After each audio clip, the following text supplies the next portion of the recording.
Hotspur. Are you guys as hungover as I am? Can you hear it in my voice?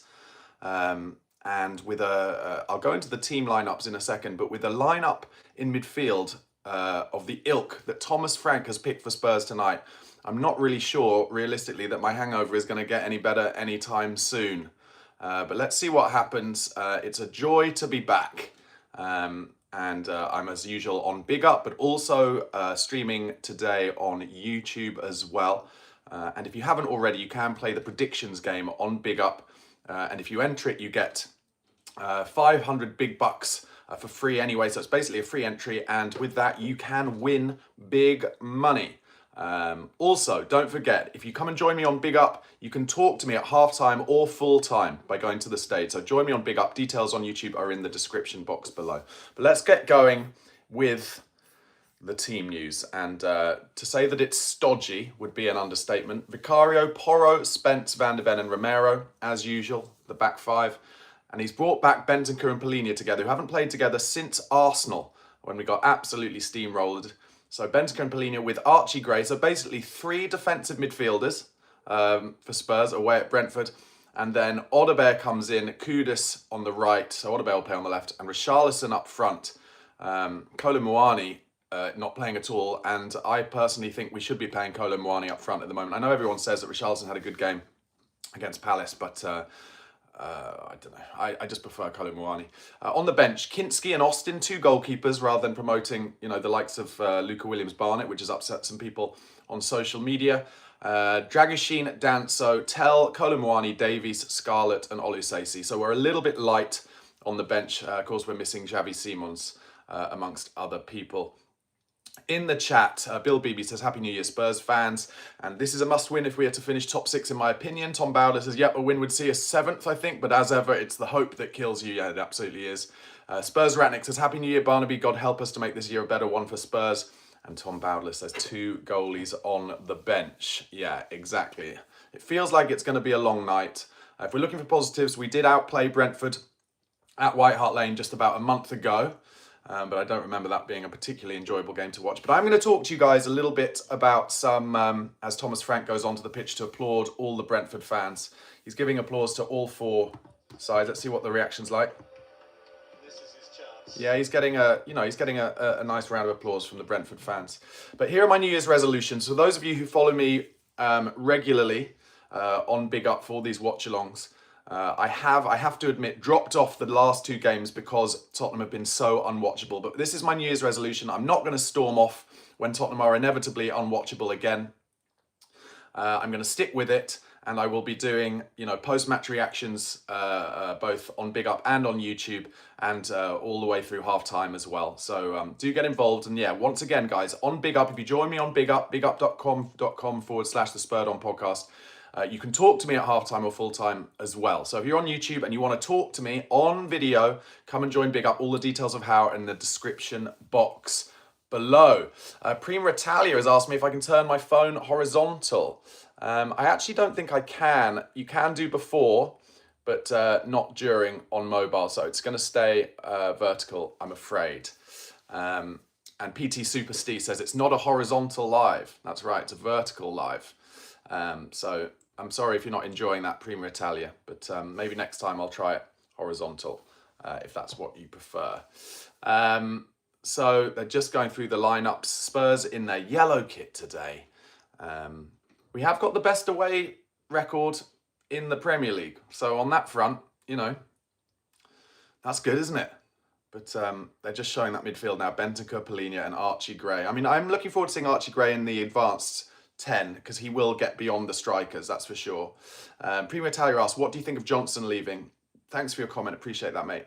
Honestly, I think it is the right thing, Brennan Johnson leaving, and I think the money is decent. I think it basically pays back what we paid, and he's not a player who's involved enough in the build-up, and we don't have enough good players around him, as far as I'm concerned, to carry a kind of paradise player, which he is. He's a brilliant, brilliant finisher, brilliant crosser, but unfortunately, like I said, he's not involved in build-up nearly enough. And on that basis, if they're going to try and get players in who can be involved in the build-up more and can, get on the ball more, frankly, then I think it's probably worth it. They're just showing Jordan Henderson. He's playing for Brentford today, and that'll add to the stodginess of the midfield. Gary Riddell says, Happy New Year, Barn, and Lulu. Lulu's not in here, she's downstairs tonight. For those of you who haven't been regulars, Lulu is my border collie who sometimes gets involved in the back of shot. Chris1234 says, Johnson deal all done. Yeah, I think 35 million, it's good, and we can reinvest that into players that we actually want. By the way, if you're on YouTube, guys, please do give this video a like if you haven't already. The more likes we get on YouTube, the more people will get this into their suggested videos. Lakaka Mabana says, Johnson out, Kulu sell, Madison sell, Udogi sell, Vicario sell, Tell sell, Biz sell, and buy normal players. There's a lot of selling there. I don't think that's realistic, to be honest, but thank you for your comment. We're coming up to the start of the game. Just as usual, guys, for those of you who do watch-alongs with me, I will let you know when it kicks off on my feed, so you can hopefully pause wherever you're watching and join in at the same time. Spurs kicking from right to left in the first half, and Brentford will have kick-off.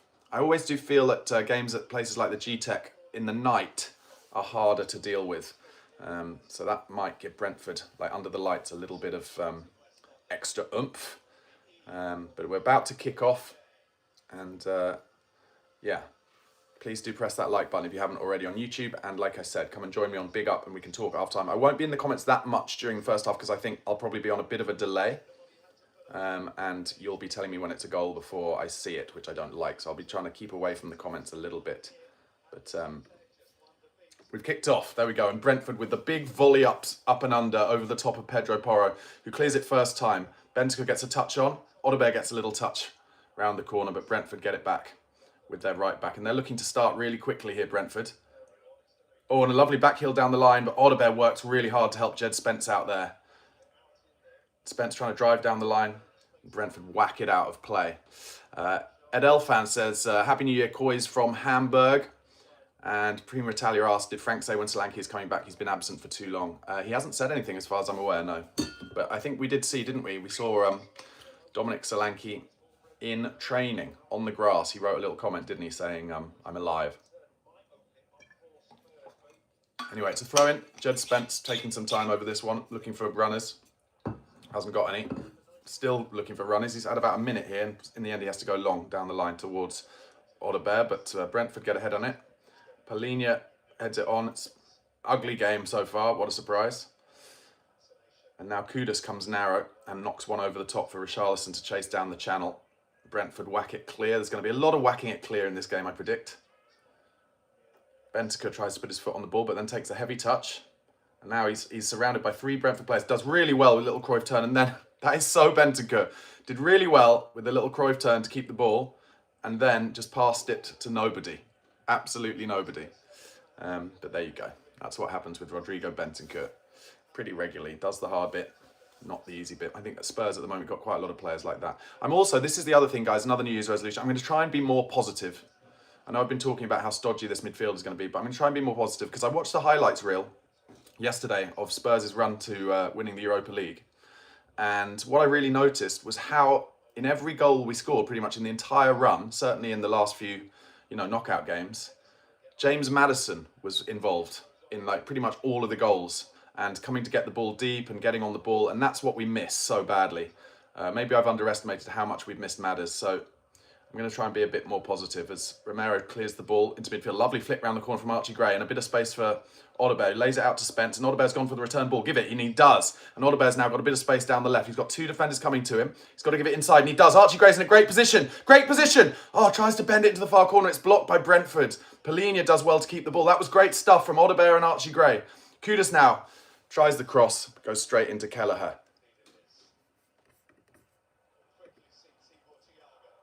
Oh no, Romero's made a mistake. Oh, he's recovered it.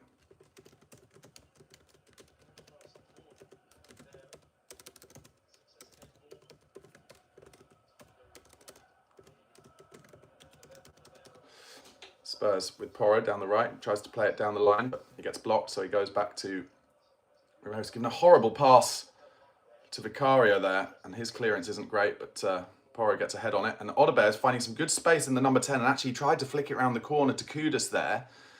And unfortunately, it wasn't a good pass because had a bit of room there, but it's been a decent start from Spurs here. This should be a Spurs throw. He's given it to Brentford, of course he has. 52 of you watching on YouTube at the moment. Please do give this video a like if you haven't already. Koi's the Boys asks, is Solanke on the bench? No, he's not. And he also says, yes, we desperately need Madders back. We certainly do. Come on.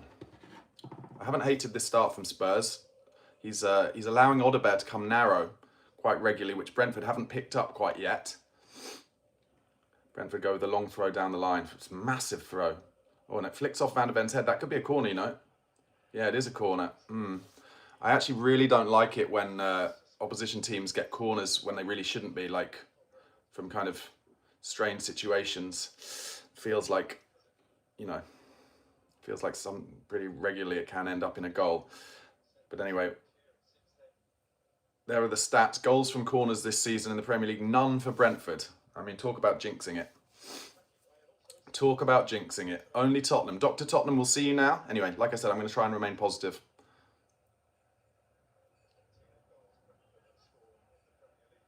Looks at the moment that Brentford, have they got a man on Vicario? Can't see at the moment. Yes, they have. They've got a man who's going to come and block Vicario. Oh, it comes across the box. And that's a goal. I called it. I actually called it. What a fucking surprise. Oh, the flag's up. Magnificent. Come on, let's make sure, let's hope that. Let's see what happens here. So it's not a great corner at the near post, but it's flicked on. Oh yeah, he's miles offside, the guy in front of Vicario. Thank God. And it's disallowed. There were two players offside just in front of Vicario. And Vicario made a decent save, but spilled it. And then it was put in. It looks like at times Brentford playing two up front, actually. But anyway, bit of a let-off there. Koi's the Boys says, phew. And PT Super Steve said, yeah, this will meet, I get the first goal from a corner. Yeah, it was inevitable, wasn't it? Kudus flicks on a long ball. Falls to Brentford again. They're going to chip it into the channel. Romero gets a touch on it. Not a great ball to Porro.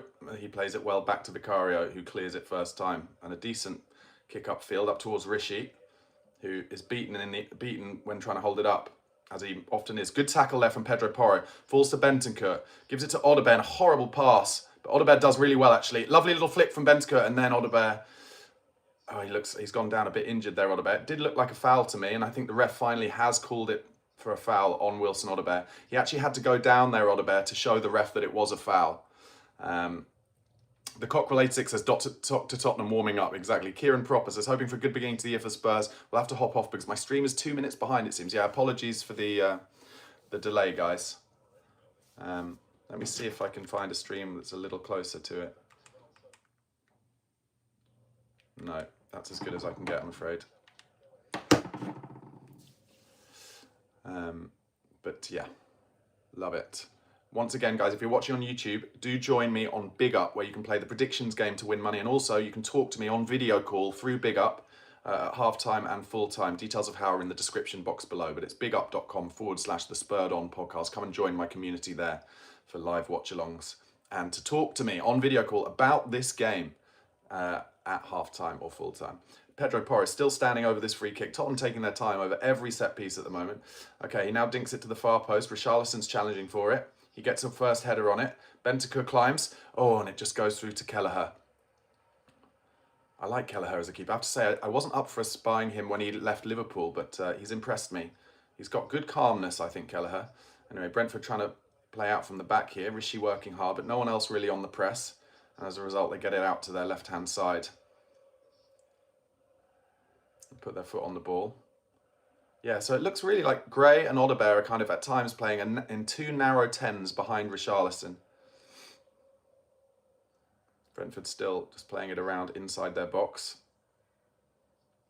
Now they're in their left back position. Archie Gray putting a press on. Play it around the corner. And Richarlison stops the press there. And Igor could be through. They looked offside. No one's put a flag up, but Spurs win the ball back. Porro goes down the line to Kudus, who could have maybe flicked it around the corner. And then Porro's run away from him there, so Kudus has to go all the way back to Vic. Not the greatest ball onto Vic's left foot. He's not going to love that. But that was a good pass from Vic. to Odebear, who's now, oh, he turns his man beautifully there, Odebear. Well played. Now he's driving. That was a heavy touch, unfortunately. And that will be a Brentford throw. So this story came out this week, didn't it, from Paul O'Keefe, saying that Odebear has some anxiety about playing at home. But it felt to me, from everything I read, that it was more Paul O'Keefe's opinion rather than a story coming out from the club. But people kind of posted it as if it was a story coming out of the club, which I found a bit surprising. But let me know your thoughts on that as Brentford get the ball down now. Oh, Richarlison blocks her pass, and now Archie Gray has it. Gives it into Kudus, a bit behind him though, but Kudus has Porro running outside him. Gives it into him. Porro now one-on-one. He's got to give it... he's turned away, unfortunately, but he gives it inside to Bentancur, who drops it behind him to Romero. He's now putting his foot on the ball, looking for movement. Tries to chip one towards Richarlison. That was a poor ball, to be honest. Cleared easily, and Brentford get the ball down in midfield. Oh, bad ball from Brentford, though, and Richarlison nearly picked it up, but flashes forward to Hendo. Igor Thiago, good player, isn't he? Rumours that Spurs have been interested in Igor Thiago, by the way. Martin Brady says, what up, Barnaby? Big up from Dublin, fan.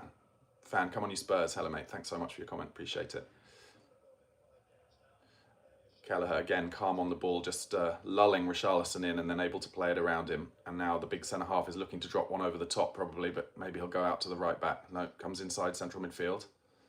And Brentford just playing it around nicely in their own half in this first 10 minutes. Just one chance, really, in this game so far, other than the disallowed goal for Brentford from a corner. And that came to Archie Gray after some good play on the left-hand side between Wilson Odebear and him finding Archie Gray, who tried to bend it into the far corner and it was blocked.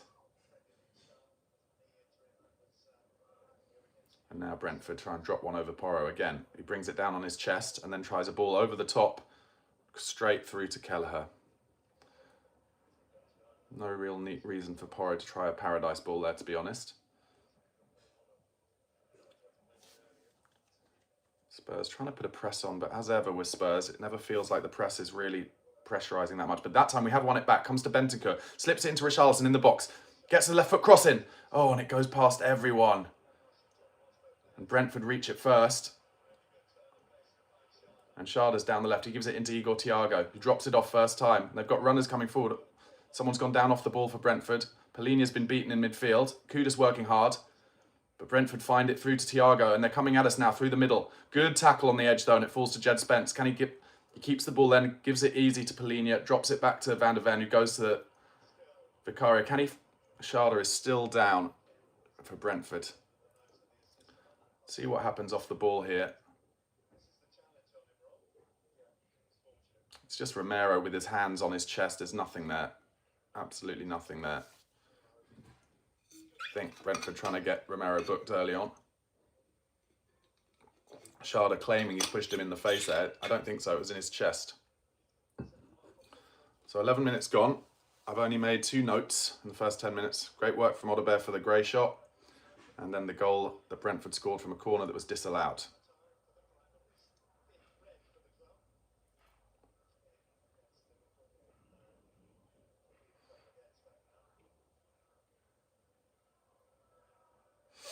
Vicario gives it into Romero now. It would be good if Spurs could just keep a bit of football, play some possession for a while. I know we don't really have the midfield for that, but anyway, Romero dropped it into Polinia, who drops it back to Van der Ven, who's bringing it over the halfway line now. He gives it inside back to Polinia, who plays it outside. Oh dear, dearie me, dearie me. I think Polinia was trying to find Porro, but Porro ran away from it, and Kudus couldn't keep it on. Oof, dearie me. I just said, you know, I'd like to see Spurs try and keep some possession. They tried and just kicked it off the pitch. That is something that happens a lot under Thomas Frank for Spurs as well. Bizarre. Brentford drawing the Tottenham press again. We did win it off them high last time, so they're playing... This is very un-Thomas Frankie from Brentford, so Keith Andrews obviously trying to add some strings to Brentford's bow. They're being pressed down in the left-back position. Bentancur nearly won it. And this time Porro does win it, but it falls to Brentford again down the line. Polinia's working hard, gets a little touch in, and it goes off the throw. That was good work from João Polinia there.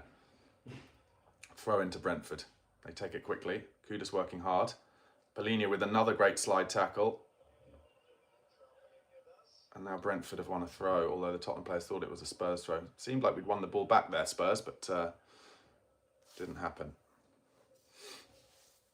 So it's a throw into Brentford just in the Tottenham half. 13 minutes gone. And Brentford again kind of facing the wrong way, heading backwards with Jordan Henderson. Plays it across to the centre half. Rishi working hard. I want Colin Ronnie to be playing up front, but I do like that he's on the bench, and he'll be an interesting option, I think. And Brentford try and play through the middle, but it falls to Porro, who gives it to Kudus, who gives it back to Porro. And he gives it to Van de Ven, who's on his own a bit here. Has to give it to Jed Spence, who inevitably will... Oh, Jed Spence has done a madness, but got away with it. And it fell to Van de Ven. He nearly lost the ball there, just waiting for it, Jed Spence. That was bizarre. Now Spence driving down the left-hand side. I've been impressed with how he's done that more and more in the last few games. He gives it into Polinia, who goes back to Van de Ven. Now Romero, just drawing Thiago. You'd like to think, you know, in fact, that at some point Romero will put a reducer in on Igor Thiago, because it's the old Argentina versus Brazil thing. And Porro, being pressed by Brentford narrow, has to go back to Vic, who straight away goes long, even though he had an option for Romero. And of course, Richarlison can't hold it up, and Brentford have won the ball back. And now Thiago gets it out wide left. This was really annoying from Spurs, because they had a chance to just play an easy ball there, and instead he tried the long ball, Vic. And Brentford are in the final third. They've got some space wide left to get a cross in here. It comes in. Amazing clearance on his wrong foot, flying from Mickey van der Ven. And now they've dropped it over the top of Odegaard. Chance for another cross. Here it comes into the box. Cleared again by van der Ven. That's brilliant stuff from Mickey.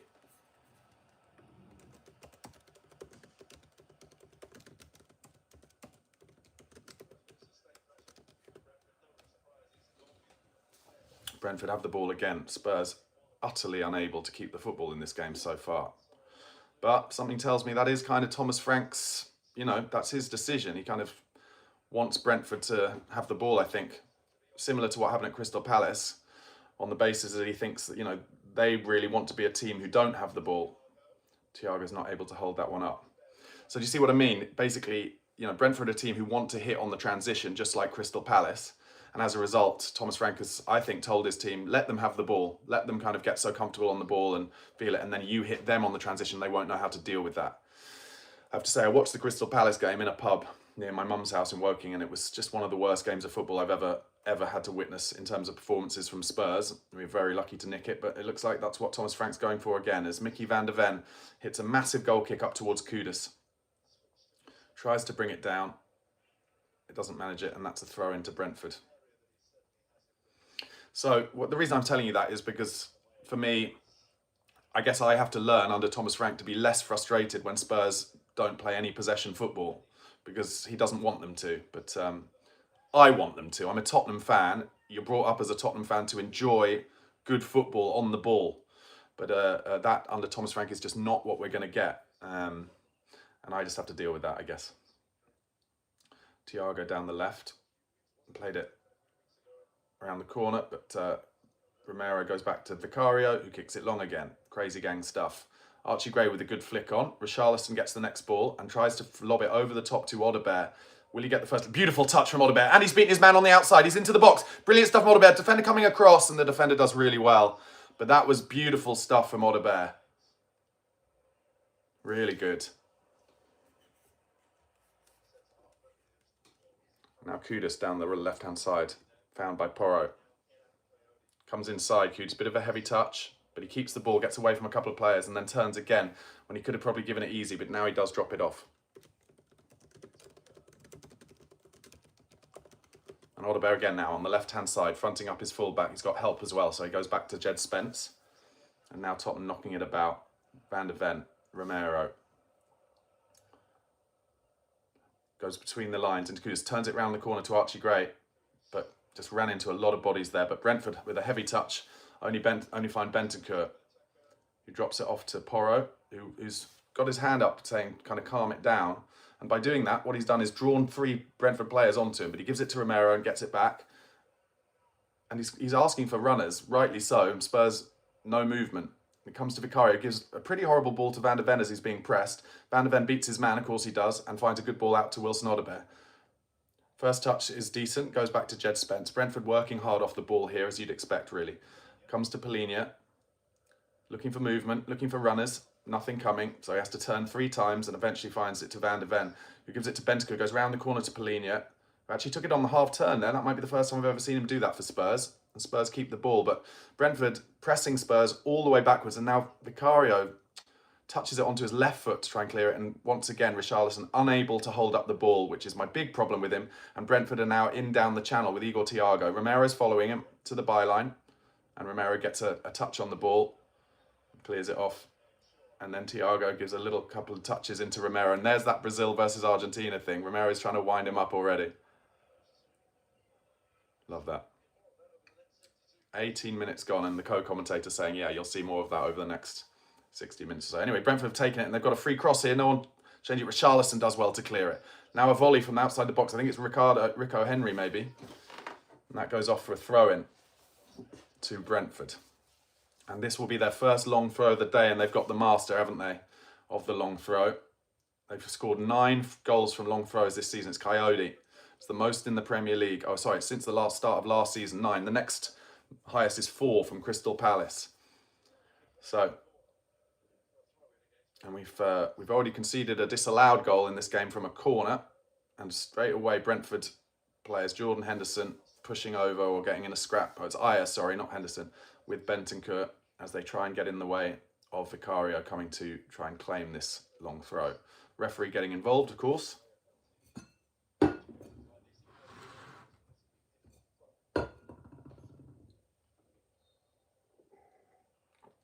Bentancur's had a bit of a shaved head for the festive. And Bentancur's trying to protect the keeper anyway. And here comes, it's flicked in the near post. Kudus does well to clear it on the volley. Richarlison chasing Brentford back into their own half.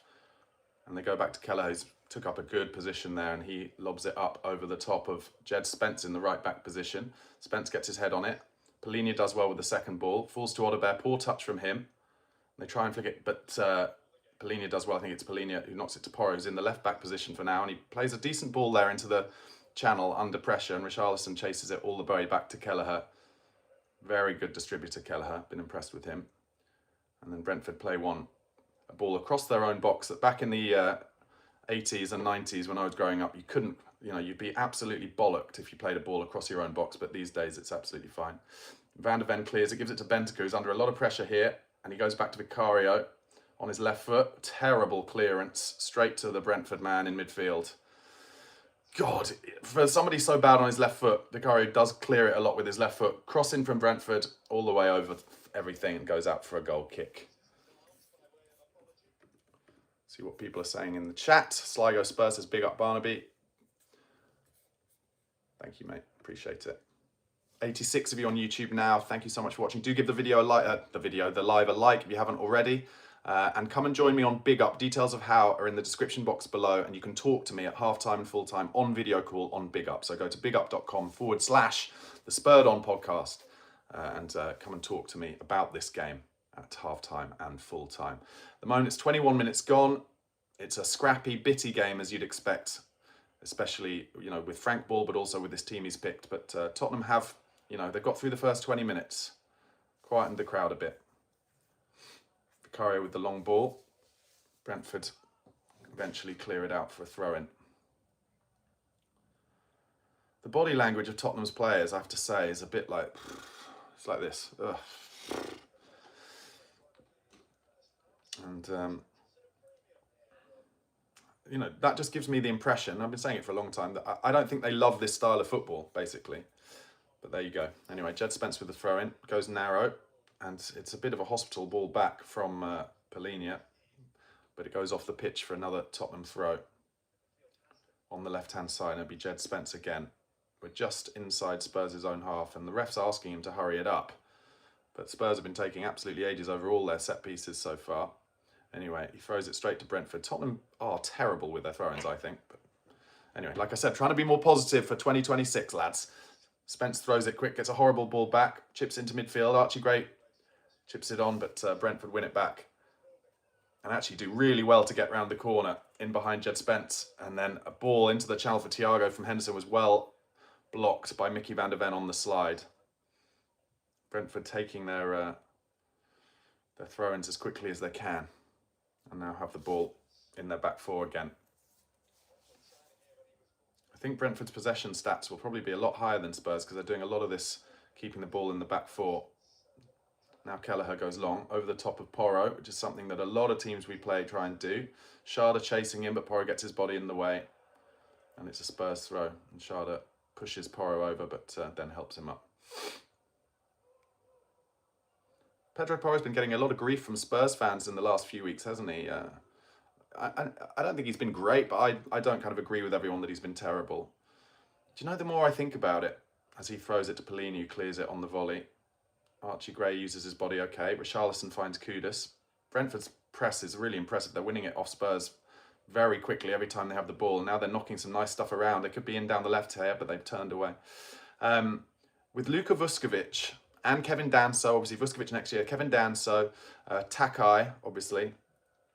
With our centre-back options, I do wonder with Spurs whether at some point playing a three at the back, and then with Udogie, he's a natural wing-back, Udogie on the left, and Porro at Sporting was a wing-back, and that's where he played his best football. You know, Tottenham could be set up in future years to really play a natural back three.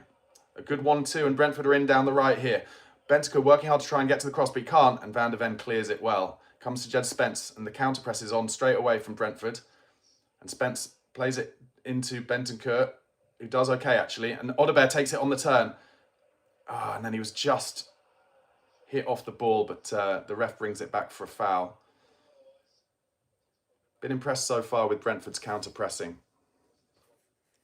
And when there's not much to talk about in a game like this, you've got to take small mercies.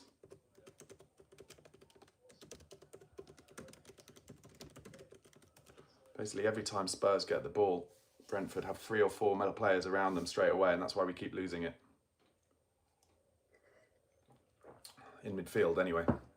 Romero finds Porro. He goes down the line to Kudus. He's got a bit of space around him, but nobody moving for him, so he has to go back the way he came. Now he plays it in between the line, down into Porro. He gets it into Archie Gray, who again, being counter-pressed to within an inch of his life. He's got 2 men around him now, Gray, and he loses it. And Brentford are in. Thiago in between Romero and Van der Ven, and Bentancur actually does well there. And then he plays a dodgy ball to Spence, who does well actually, Jed, and eventually clears it.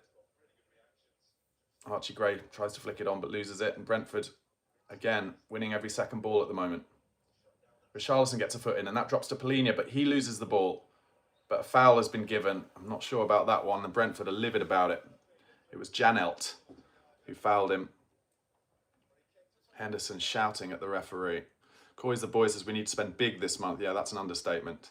He also says Brennan did his medical. Primo Tally says Udogie is always injured. Spurs can't rely on him. Yeah, he's a great player though. We've just got to hope that his injury record improves. Anyway, that's a free kick to Spurs. I think we got a bit lucky with that one, but Romero standing over it. And he gives it to Van der Ven, which is the right decision. Van der Ven's got a bit of space to run into if he wants to here. Comes over the halfway line. Goes in between the lines to Richarlison, who plays it round the corner beautifully to Odegaard, but Odegaard's first touch was not good enough, unfortunately. And it goes back to Kelleher, goes long into midfield. Porro uses his body and heads it back to Romero, who goes to Vic, who goes first time to Mickey. And Spurs, with Mickey Van der Ven, have a bit of space. Mickey drops it into Bentancur. No real movement in front of him, so he has to stop and go backwards. Just some movement, lads. Good run from Odegaard there into the little pocket. Oh, and he tries to beat his man, unfortunately, Odegaard. Do you know what? He didn't need to try that. It was brave. Oh, and that's a terrible attempted foul from Pellegrini. Brentford with Thiago now. Tries to drop a ball over the top. Van der Ven blocks it. Shame there from Odegaard because it was a beautiful pass between the lines from Romero. Now Brentford looking to find a way to get a cross in on the right-hand side. 27 minutes gone. Brentford 0, Tottenham 0. Very bitty game at the moment. Not many chances. One blocked shot from Archie Gray and one disallowed goal from a corner for Brentford, but it was very offside. Brentford just knocking it around now. Spurs incredibly deep, just defending on their 18-yard box. With Archie Gray, João Pellegrini and Rodrigo Bentancur in between Brentford and the goal. Well, Brentford and Tottenham's back four, frankly. I would expect at half-time Brentford to have had probably at least 57% possession in this game, maybe even up to 60.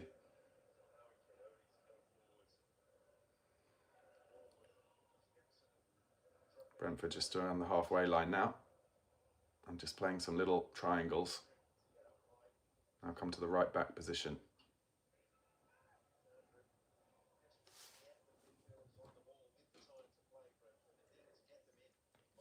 And now they play a little ball into a pocket and out wide left. That's good football from Brentford. Rico Henry now running at Porro. Porro gets a foot in, does well, and gives it to Kudus, who now runs down the line, trying to open his legs. Kudus is going to have to win something.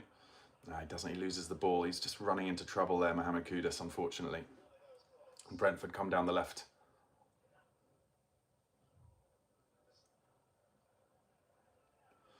And here we are again. Brentford with all the possession.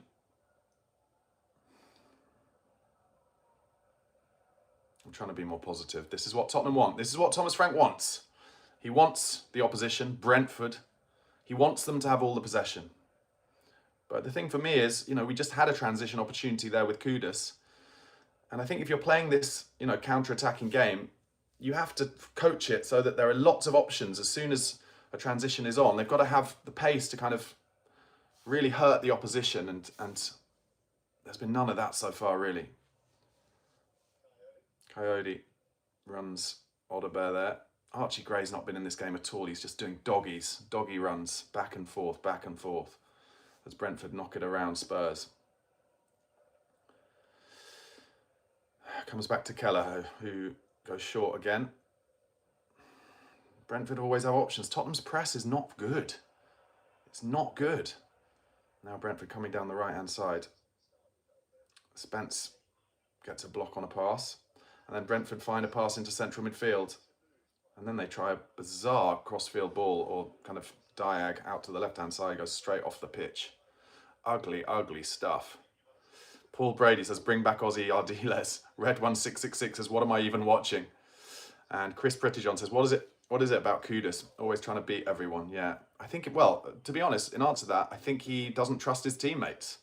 And you got to say, he's probably right not to. Anyway, Romero gives it into Porro, who opens it out to Mickey van der Ven. We're on our own 18-yard box. 18-yard line, sorry. Van der Ven gives it out to Jed Spence. It's a bit behind him, though, so any progress stalled. And we're going to have to go backwards, of course. Van der Ven to Romero, who's straight away being pressed by Thiago. So has to go to Vicario. First time to Van der Ven. All right, I'm going to be more positive. Van der Ven goes into the channel. Up to Richarlison. Does hold this one up. Now he's got to find someone. Does well. Into Archie Gray. His first and second touch is good, actually, Archie Gray. And he's driving forward. Good lad. He's got 3 Brentford players around him, so he drops it into Jed Spence. Comes back across into Bentancur. Across to Polinia, the Bentinia double pivot in full flow. Out to Porro. Into Kudus. Rico Henry working hard on Kudus. Cross comes in from Spurs. It's a good delivery, actually. And this is coming to Richarlison at the back post. Gets the ball across. Archie Gray had a chance. And then Richarlison had a chance. Wow, the ball went really high in the air to the back post. Richarlison got the ball back across. And Gray with a header. Blocked on the line. So the cross came in. Everyone was onside. Cleared at the front post, but it comes up to the back post in the end. Brilliant ball across the box from Archie Gray. And the centre half, Ayer, I think it might have been. No, it's the other one. Stops the header pretty much on the line. Collins, sorry.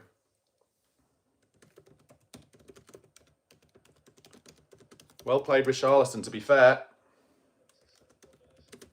Because he held the ball up, which he hadn't done all day. And then got Spurs playing from there. Kudus wins a header in midfield. And then Brentford try and flick one to the Spurs' left-hand side, but Bentancur does well. Gives it to Van der Ven, who fires it out to Spence, who takes it down. Oliver did make a run for him, but Spence turns away into Bentancur, who plays it out to Romero. And I think just a little bit, because Spurs have been a bit better on the ball the last few minutes. Brentford are just a little slower on their press now, also because it's half an hour gone, they're probably a bit tired. But it comes back to Vicario. He gives it to Van der Ven, who's under pressure. He goes down the line into Rishi, who tries to hold it up and wins a free kick. Good stuff. Ayer complaining. Well done, Rishi. That's good stuff from Richarlison. Decent, much better hold-up play from the Brazilian.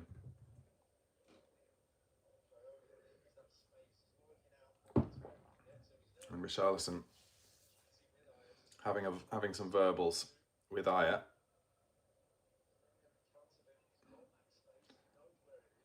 He's really trying to run him, Richarlison, but they played a ball over the top. Spurs had a free kick and they've lost it already, and then Spence gives away a free kick. Why are they playing? Oh, I'm trying to be more positive, but just playing mid-range balls to huge centre halves. Anyway, whatever. Zoe Sad says Z's as in falling asleep. Yeah, it is a bit of that. To be honest though, that is exactly what I expected from this game. You know, especially with the team that he picked. So there we go. Kelleher now with the free kick into the channel over the top of Jed Spence, and it goes straight off for a throw-in.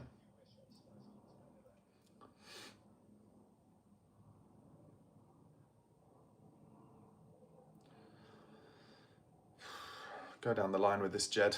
I don't know why Richarlison doesn't give him more of an option. Yeah, Spence is calling Richarlison to come and give him an option down the line. But he doesn't. He goes to the side to Bentancur.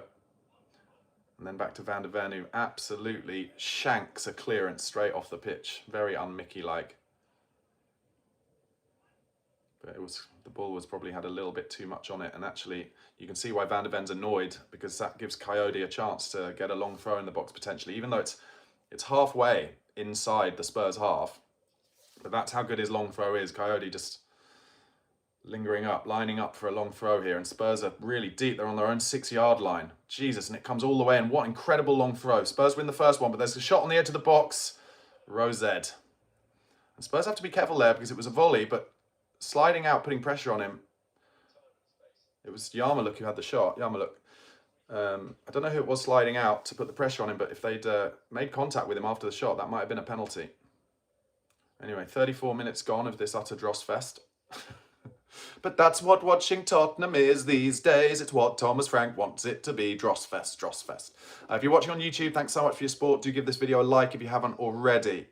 And do join BigUp. Details in the description box below, which is where I'm also simulcasting to. And you can talk to me on video at half-time and full-time if you join me on BigUp. Details in the description box below. Spurs lose out in midfield there. And then Thiago tries to flick it on, but it comes for another throw to Spurs in the left-back position. I would say most of this game so far has been Jed Spence in the left-back position taking throw-ins. That's where most of Tottenham's possession has been.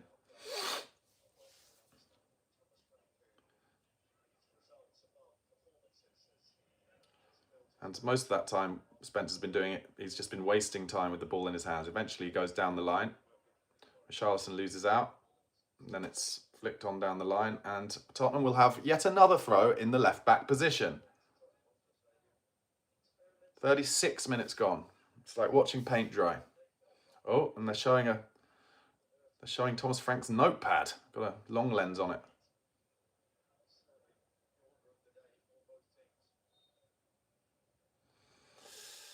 Anyway, here goes Spence again down the line. Richarlison.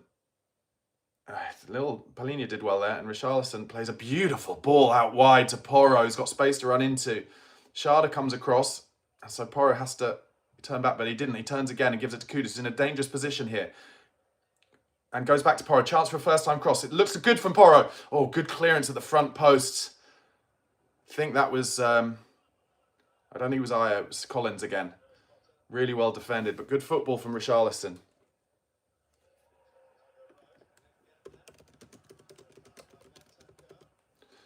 And now Romero brings the ball forward, goes to Porro outright. He doesn't go out to Kudus this time. Romero trying to make another option in front of the ball here for Spurs in midfield. Interesting, I don't mind that. I will if we lose the ball quickly though. So Spence gives it to Van der Ven, who gives it to Bentancur. He's being heavily pressed here. Out to Porro, and Romero is making now a run into the centre forward position. He challenges for the ball in the air. He doesn't win it. And now Thiago gets the ball. Oh, and Brentford, fortunately, don't. It's gone a little bit basketball for a second here. Oh, and Porro has played a poor ball to Archie Gray. And now Brentford are in. Romero is back in position. And Spurs play them offside, fortunately. Really interesting from Romero there, almost trying to take the game by the scruff of the neck there by providing an extra man in midfield. Nothing came of it, but that will make Brentford think.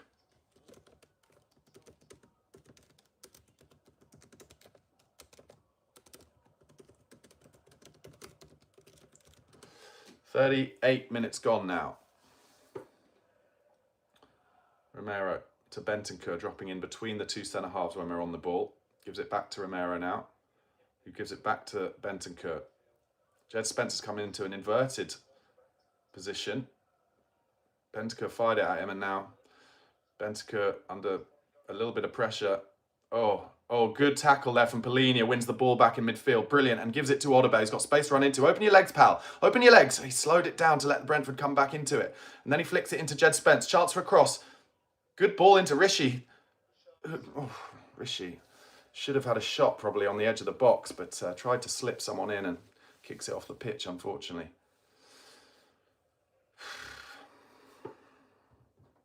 Good stuff, Polinia.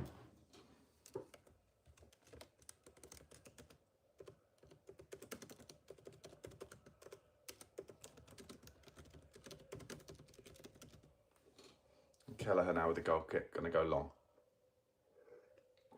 High and long onto Porro, who misses it, and it goes through to Thiago. And Romero pushes him in the back. There wasn't much in that, but Thiago knew just to feel the touch and fly over. And Romero, you've been mugged there, mate. You've been mugged. And he's giving it the full, I've played in Italy, Christian Romero. Prima Italia says, not a lot of quality in the final third. No, that's an understatement. 39 minutes gone, 0-0, and Brentford will have a chance to play this set piece in towards Tottenham's box. Tottenham keeping a relatively high line here, about 22, 23 yards out, which is very unlike them under Thomas Frank. It's going to be a left-footed cross from the left-hand side. Or are they going to play it short? No, it looks like they're going to... Oh no, they do play it short. They try and change the angle, and then Henderson plays it over the top of Odeberg to the centre-half. But it's a bad header, and Spurs win it. And Kudus now has to try and keep the ball. And Archie Gray tries to drop a ball over the top to Porro. It's a good ball, but Porro unable to control it. Gray with the second one, and now Brentford drop one over the top, and this should come to Vic, and does. And he throws it straight away to Van der Ven, who's got some space to run into if he wants to. He's got Spence outside him. Yeah, Spence asking him to bring the ball. Van der Ven drops it into Polinia, who goes into Bentancur. The two of the three centre defensive midfielders that Spurs are playing today. Bentancur sideways again to Polinia, who goes straight back to Bentancur. But we're 10 yards inside the Brentford half. Porro to Kudus. Kudus draws two men and then plays a ball back to Porro, but it goes off for a Spurs throw. Into the 41st minute now. Porro goes short to Bentancur. Back to Porro, who goes back to Romero. On the halfway line. He's got his head up. Tries to drop one over the top into Richarlison. We've been trying that all day. Richarlison does bring it down on his chest. Tries to give it back to Spence. That wasn't bad there. Richarlison actually got to that ball first. Tries to drop it back with his chest to Spence on the edge of the box, who would have had a chance to probably crack off a half volley, but the chest pass didn't quite make it to him, unfortunately. And now it's a throw to Spurs on the halfway line on the right with Pedro Porro. The ball in his hands. Archie Gray not really offering him any movement. Polinia drops it around the corner to him, and actually Gray did really well around the corner there to Kudus, and Spurs keep the ball back with Bentancur now to Jed Spence, who goes to Odeberg, who's being pressed. And they're showing him the outside Odeberg every time. Just go there. But anyway, gives it back to Spence, who's coming in narrow now. And as a result, so many Brentford players there that he has to come back to Van der Ven. Romero goes in between the lines to Spence, who again is in a inverted position here. And now a big crossfield ball out to Odeberg, and it finds him. He's got two men in front of him though, so he's driving forward though, good lad. And then tries the flick round in between the two Brentford players. Unfortunately doesn't manage it, and Brentford are not able to keep the ball on. Or they are actually, but Spence has won it back. Spence does well. Gets a little cross in, cleared at the front post by Brentford. Well done, Jed Spence there. Romero wins a header. Bentancur flicks around the corner, flicked on, but then Richarlison was offside, and it comes through to Kelleher. 42 minutes gone. 100 of you on YouTube, thank you so much for watching. Do give this video a like if you haven't already. The more likes we get on YouTube, the more Spurs fans should get this in their feed. As the ball goes back to Kelleher, who has to clear up into the halfway. Again, Porro against Schade. Porro wins that one, and it drops to Van der Ven. And Odeberg made a little run for Van der Ven there, and he tries to drop it in behind the fullback, but not able. Spurs win it high. Polinia to Richarlison, back to Odegaard. Good stuff from Odegaard. Keep going narrow. He goes backwards to Bentancur. Bentancur tries to chip it over to Porro.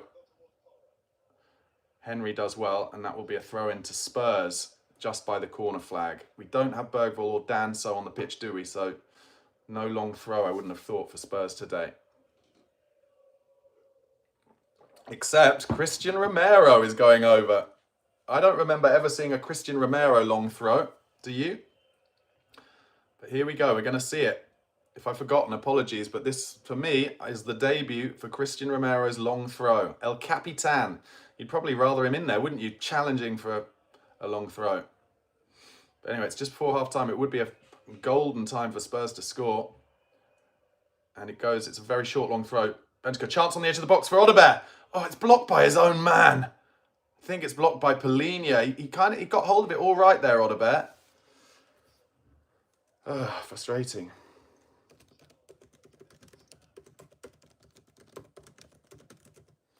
So it's another throw to Spurs on the left-hand side with Jed Spence. Oh, it's actually 50% possession, and Odegaard was fouled on the turn there, and the ref hasn't given it. I'm really surprised at that, and Brentford have a transition as a result. And they played a beautiful ball in down the left. Big chance for Brentford. He's cut inside. And Porro does well, but now it's come to another chance. Dink to the back post, but Thiago took it off his mate. And Bentancur does well to get rid, or not get rid, but clear, and then plays it into Kudus, who's knocked over, but Spurs have a big transition here with Jed Spence. He's got Odegaard to his left. He's got to find him. Oh, he tries to, but he comes to the right instead. Who's he got? Gives it out to Archie Gray. Not a great pass, but Spurs in this transition are now at the Brentford 18-yard box. Oh, no. Kudus tried to play a paradise slip through ball. Big mistake. Oh, we had the ball on the edge of the box. That was a foul on Odegaard that led to Brentford's chance there.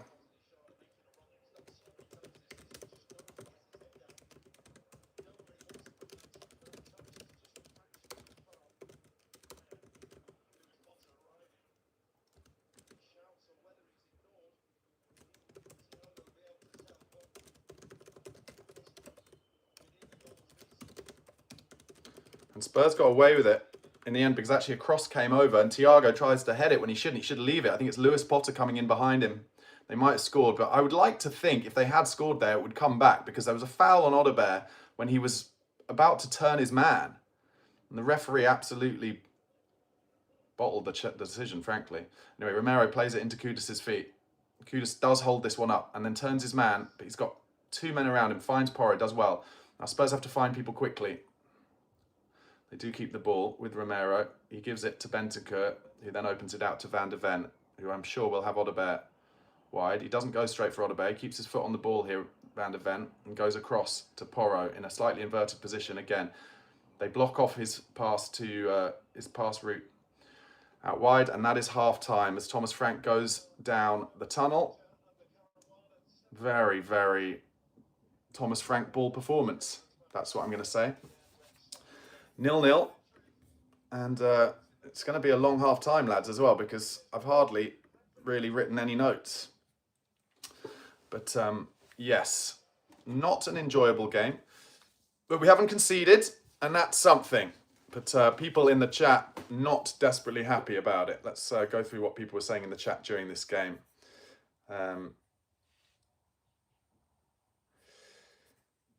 Bill Beebe says, we are hopeless at throw-ins. I have to ask why. Well, I talked about that, didn't I, during the first half. Yeah, it is bizarre how bad we are at throw-ins. Maybe we should get a throw-in coach like Liverpool had under Jurgen Klopp. Kev Spur says, hopefully Barnaby will be back to your best professional self tonight and stick with it to the end. Oh, a bit of a dig there. I did apologise at the beginning of tonight's watch-along. But I have to say, I appreciate your comment, Kev Spur. And for those of you who haven't seen before, yes, I've dropped off these watch-alongs before because, frankly, watching Thomas Frank ball is unwatchable. It is unwatchable, and so unwatchable that I've literally dropped off my watch-alongs, costing myself earnings. That, to me, is how you know that maybe the wrong manager is at your club. But yes, thanks for your comment, Kev Spur. Bill Beebe says, our players seem happy to give away corners. Vezo says, Barnaby, I joined your podcast late and I was wondering what I've missed. Like, are we playing on the front foot or are we sitting back like every away game? The latter. Sligo Spurs says, why is our passing so poor? Is that on Frank? Yes, he's supposed to be coaching these players. It's on Frank and also it's on the team selection. And Sligo also says it's so embarrassing match after match to see it. Bill Beebe said, Sligo, I just saved £50 by unsubscribing from Sky Sports and TNT for that very reason. Veza says, Bill, what are you talking about? We could pass every game under Ange. Don't blame the players. It's definitely a lack of training. And Bill Beebe says, professional footballers, especially at this level, should not need training to pass the ball. This is the essence of the game at every level. Yeah, but it's about positioning as well, isn't it? It's about, these players, they can all pass and they can all pass between the lines. But if they're not given the pattern coaching, and the options, therefore, with runners. And I have to say, I've been saying this about Manchester United for years now. When you watch Manchester United, the pressure that they're under, their players kind of freeze and they don't make runs. They don't work hard to make space and make runs. And Tottenham are the same now. Under Thomas Frank, Tottenham are exactly the same. And it's another reason why it's quite unwatchable. Sligo says, I simply can't believe how badly we progressed the ball. For the love of God, can we please buy or get in players that can move the damn ball? Our only chance is a long ball, a corner by sheer luck, and our defensive players scoring a goal. Completely agree. Completely agree. Chris123 says, we have no creativity in team midfields, and the midfield is too static. Dev says, Barnaby trying to be more positive for 2026. That'll last 5 minutes. Yeah, well, I'm trying my best. Dave says, the saddest fact I can share is that I no longer celebrate Spurs goals. The performances are predictably boring on a regular basis. It's killed my enthusiasm. Well, let me ask you this, guys, both you guys on BigUp and on YouTube. Chelsea have pulled the trigger today on Enzo Maresca, and they're in 5th. I mean, I know they spend a lot of money and, they've done better down the years than us. But, doesn't it also show that this board, this hierarchy at Spurs are happy with the mediocre nature of what we're getting from Thomas Frank ball?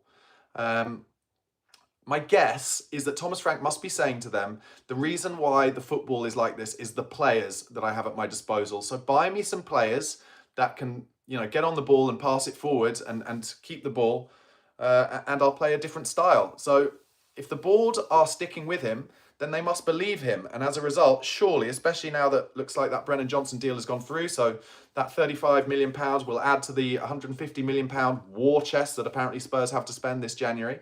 And you would think, wouldn't you, as a result, that Tottenham will buy some players who will suit what Thomas Frank wants to do, which you've got to hope has to be him wanting to play more progressive football. But it's not easy to get players in January, so let's see what happens. Sligo says, is Frank's strategy to let the other team tire out controlling the ball? I'm not a Premier League expert. Someone please explain it to me. Yeah. And Sean says, the players do seem flat, not enthused to play in his style. I agree with that. I completely agree with that. And Sean says, about to give him 150 million to pay for more of this. Yeah. Chris Pratty John on YouTube says, Frank can only use the players available. What could he seriously do with the average players available to him? We don't have a quick centre forward. Why does he not play Scarlett? I don't really think that Scarlett would be doing much that Richarlison isn't doing today, to be honest. And, he's young and has no experience. I'd play Kolo Muani ahead of Scarlett, I have to say.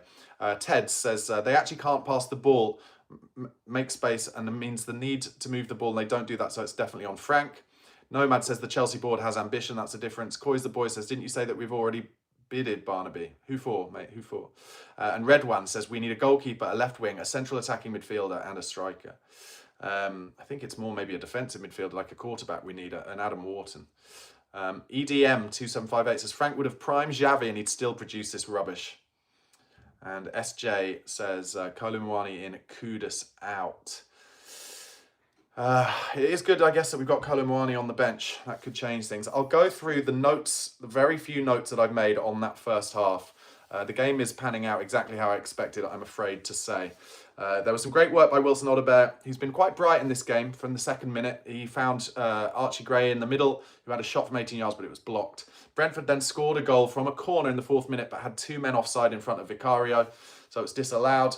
13th minute, an amazing flying clearance from Van der Ven in his own box and with his right foot, kind of akin to what he did in that Europa League final.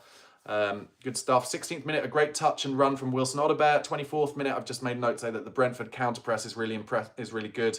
They're getting kind of 3 men around any midfielder on the ball when Spurs are in that position. And as a result, we're very regularly losing the ball in that midfield. We're not able, we don't have the subtlety really in midfield to break that counter-press. I guess ability is the word as well. 31st minute, chance for Archie Gray's header was blocked on the line. Good defending, to be fair, and it was good play from Richarlison setting that up. More good stuff from Richarlison in the 36th minute. 37th minute, just something new I noticed. Romero kind of took the decision by himself to try and make up an extra man in midfield because Spurs were just being dominated in midfield and outnumbered. Nothing came of it, but it's good to see him kind of showing some leadership there. 38th minute, I made a note to say that Polini has been winning balls well in midfield throughout the game, which he has. 43rd minute, a shocked from Odobert on the half volley on the edge of the box after, I think it was a corner. No, it was Romero's long throw.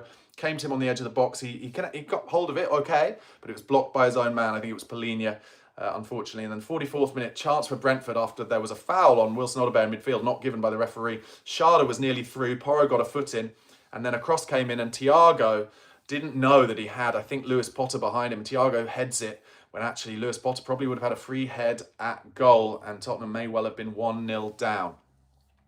Sligo Spurs says, can we at least give the ball to Romero or Van de Ven to drive up the pitch? Yeah, I mean, what you'll see, though, is that, and this is what Spurs come up against a lot, you know, Brentford are playing a very narrow midfield that Tottenham they can't find the lines in between to make passes or to drive into. Chris Nozak says, please God, fire Frank. I'm tired of watching this crap. Every possession ends with a blind ball into a channel that no one is running into. Vicario misplaying a long ball or Richarlison losing out. Red One says, Semenyo is going to Man City. And Chris says, it's crap football and I'm tired of wasting my time. The players are better than this. The tactics are crap. Frank is crap. Spurs are crap. John Z says, at least writing notes would have kept you awake. Yeah, Coy's the Boy says, a bid for Samu Agahara. I think we bid at £86 million for. Yeah, that was a rumour that came out yesterday. Let's see what happens with that. Ed M says, Spurs fans were chanting boring, boring Tottenham. Is that true? I'm not sure. So I'm going to go on to Twitter and see what people are saying on Twitter about this game. I don't imagine it's good. Kish from Lily White Labs says, we're categorically the worst team to watch in the league, including Wolves. It's very hard to disagree. John McKenzie says, who's watching Brentford versus Brentford? Jack Pitt Brook says, at the time, he says, at the time, I didn't think that Crystal Palace 0 Spurs 1 was a high point for the beautiful game, but compared to this, that game looks like the 2022 World Cup final. And then he's written at halftime, 0-0, not great. Game opened up a tiny bit last few minutes, but very little quality or creativity so far. Lots of booting it. Yeah, exactly. Ben Bowman says, this might be one of the lowest quality Prem games I've ever seen. Agreed. And Bardi from the Extra Inch says, Spurs sucking the joy out of 2026 already. Oh dear. Deary me. Yeah, it's not good. It's not good to watch. A stat here from BLTHFC. So Spurs in the Premier League first halves this season. Shots 20th. Shots on target 20th out of 20. The Spurs watchers, I'm falling asleep here. And people are just grabbing onto Luca Williams-Barnett, who has done an Instagram post that I think people are suggesting that he's frustrated that he's not on the bench. Simon Yemain makes a good point on Twitter here. Says, I just don't want to see my team, the European champions, a club whose credo is built on bravery, lining up with 7 defensive players, let alone against a domestic mid-table side. This isn't who we are. Yeah, I completely agree. Richard Cracknell says, going to make a tea, anyone want one? Like I said, I'm trying to be more, I'm trying to be more positive. Oh, I see. People are jumping on Luca Williams-Barnett, his Instagram, because of the song he chosen, which is called something about respect. Silence is Wisdom on YouTube says, everything is slow. They kill every potential attack. Yeah, that is an understatement. That is an understatement. Really, really ugly to watch. And Michael McLaughlin says, you're failing at being positive, huh? Mate, this is positive. Look, I'm smiling. I'm hungover. And I'm smiling and I'm trying to be positive. Sligo Spurs says, Brentford have nothing and we can't even create a high percentage shot. I mean, I guess we had a header from Archie Gray, kind of cleared off the line. Barry says, Tottenham cure insomnia. And Jonathan says, Brentford versus Brentford. Well, I'd say Brentford, the actual Brentford, are playing more football than Spurs. And they're pressing better than Spurs as well. You got to say, if this doesn't work out for Thomas Frank in this game, if we don't nick a goal and win this game, and if we lose, you've got to think, haven't you, that the Spurs fans will be absolutely apoplectic tonight with what they're having to watch, what they're being served up with. Prima Italia says, if you don't laugh, you'll cry. Chris Nozak says, I start the game 30 minutes late and use the 10 seconds DVR skip button to get through the garbage play of Spurs. Tom Bowdler says, each game we keep expecting an improvement and it doesn't happen. And Football Fan 101 says, just need a goal scoring striker. We don't make any chances. Thanks for your comment, but we don't make any chances for the striker. I think Kolo Muani is a goal scoring striker. I think he can do things, but we don't give them good chances very often. Red One says, Frank is really scared the club's too big for him. And Scott Rizal says, first time this season with Barnaby's Watchalong. Thank you for watching, guys. 160 of you watching concurrently on YouTube at the moment. Thank you so much for your support. Please do give this video a like if you haven't already. The more likes we see, the more likes we get, the more Spurs fans will see this in their feed. Also, guys, if you look in the description box below, you'll see details of how to join BigUp, which is where I'm also doing the watch-along. If you join me on BigUp, you can actually call in and talk to me after the game. Other results at the moment, Sunderland 0, Man City 0. It's not a big scoring game in the Premier League today. It was a couple of days ago, but not today. So yeah, if you fancy talking to me, do join me on BigUp. And also there are prediction games to play on BigUp as well, where you can win loads of money and be in with a chance of winning $25,000. So do come and join me in BigUp, bigup.com/the Spurred On podcast. Come and join my community there, but really enjoying simulcasting on YouTube today as well. Derry says, what happened to BigUp? I'm still on BigUp. I'm simulcasting. So do come and join me on BigUp because you get a chance to talk to me, call in. I want to speak to you guys after the game. Eugene Thompson says, maybe the ginger from Sweden or Swift Maddison can bring redemption to the current holders. Yeah, we really miss James Maddison. It can't be understated how much we miss Madders. But he's not going to play this season. So there we have it. Malefo says this game needs more Red Bulls. Barvin says, what happened to Kudus? He looks very poor. I just don't think he trusts the players around him, to be honest. Ashtree says, Barney, do you have any views on who Tottenham may realistically sign during January? I just want to see some ambition. I don't even know about names. I mean, if they really had ambition, they've just sold Brennan Johnson for 35 million. Go to Crystal Palace and bid 80, 90 million for Adam Wharton. Show some ambition. And make Adam Wharton make the decision. Maybe he doesn't want to come. Fine. Okay, fine. But find someone with that kind of profile. Money talks, and Tottenham have been really talking a big game since Daniel Levy left, the Lewis family, Vinay. They've got to show us now. They've sold one of our favourite players, Brennan Johnson. I think it's the right thing to do. By the way, I think it was the right thing to do. But they have to now buy some players. And it's already, it's the 1st of January. The signings are happening. So Tottenham, they need to start paying over the odds, I'm afraid. That's what needs to happen. Barrington says Jed Spencer's overrated, a substitute at best. He's definitely. I think if we had Udogie fit, I think Jed Spencer would have taken some minutes off Pedro Porro at right back. Porro's just being overplayed. Speaking of which, Scott Rizal says Porro's forward passes 7, and also says we need a solid left-footed back. Yeah, we are lacking balance on the left-hand side, but hopefully Udogie will be back fit relatively soon. I think Frank says he is back on the grass. Scott Rizal says Sofian El Karani, left-footed fullback, and he's solid. And he also says Jed should be on the right. Anyway, the players are back on the pitch, lads. 45 minutes more of this. Thank you for joining me, though. Really enjoying this watch-along, guys. 2026. Come on, you Spurs. And once again, I'll tell you when we're kicking off, and I'll start the scoreboard clock on BigUp. Tom Whitten says, get positive, mate. I'm being positive, mate. I'm being positive. And there we go. Kick off. Straight back to Vicario from Archie Gray, who's going to go long. Here it is, up towards Richarlison. He's being pushed in the back. Rishi tries to flick it around the corner, but Spurs lose out. Comes to Thiago. Polina gave it to Van der Ven, who flicked it around the corner to Spence. He's driving forward a little bit. He's not got much space. Goes down the line. 1-2. Oh, just Brentford, as ever, in this game. So many bodies around the ball in central midfield. And actually, Brentford do well to play it out, but Archie Gray gets his body in the way and does well. Wins it back for Spurs and keeps the ball. Goes back to Bentancur, who gives it back to Mickey van der Ven, who goes down the line to Jed Spence. Not a great ball from Mickey, but Spence does really well. Now he's driving into space. Can he give it down the line to Odegaard? He can. Odegaard's in good position. Nobody in the box, though. And he crosses it over the top and out of play. Good stuff, though. Let's make a note of that because there won't be much happening.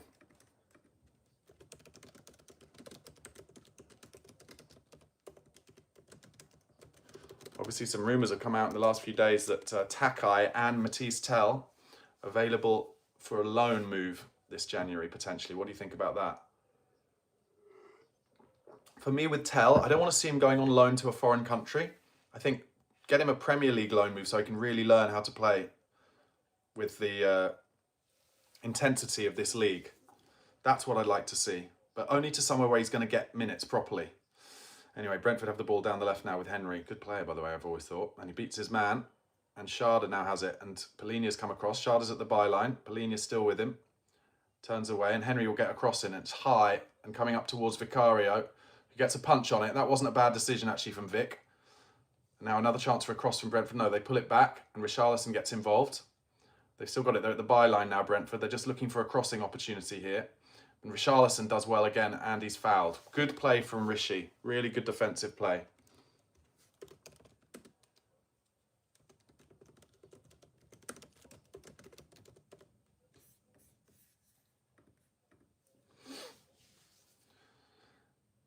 "47 minutes gone. Vicario, he's got a free kick. All the players run away from him, walk away from him, so he's just going to hump it up into the final third.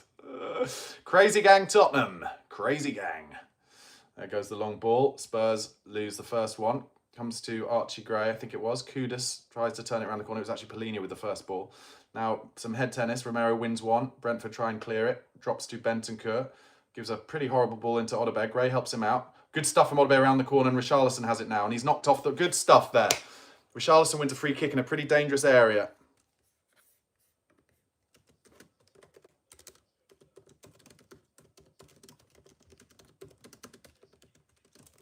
It's about 40 yards out, central. So probably too far for a shot, you'd think. Richarlison's still down, by the way, holding his face, but I think he'd be all right. Now, Tottenham, far too many times this season, haven't taken advantage of these kind of positions and have kind of played it short and gone backwards and sideways, and it ends up with Vicario. So what I want to see here is them be... He's got a little knock to his face there, a bit of blood there, Richarlison. I want to see Tottenham being decisive here and make a decision exactly what they're going to do, which I think should probably be a cross up to the back post. But it's very central, and Porro's over it. And it's too far out for a shot. Porro and Kudus both standing over it. Please don't. I think Porro might give this short to Kudus, you know. Now Kudus is moving away from it. Van der Ven made a little dummy run there. Porro doesn't look like he really knows what he's going to do here. Still trying to work it out. He does give it short to Kudus. And Kudus beats his man. Oh, and then he does an air shot. Deary me, an air pass, sorry, but he manages to win it back. He's fronted up by two players there. Does well to split it in between, and comes to Jed Spence. Again, Brentford's press really good, not allowing Spurs any space really on the ball. And here we go. We're going backwards here. It comes across to Bentancur. He's got, I think that's Odeberg. We're going backwards here, Spurs. We're back on our own halfway line. And we're going backwards, and Porro comes wide right to Polinia, who turns and goes backwards again. It's going to end up with Vicario. Oh, Porro drops one into the... It's a good ball, actually, and Spence gets... He's on the byline here. Can he get a good cross in? Comes across, comes to Richarlison. Shot! Oh, shot blocked.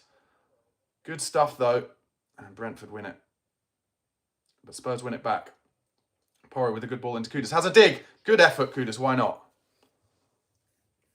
2 shots in a couple of minutes there. In a couple of seconds, sorry.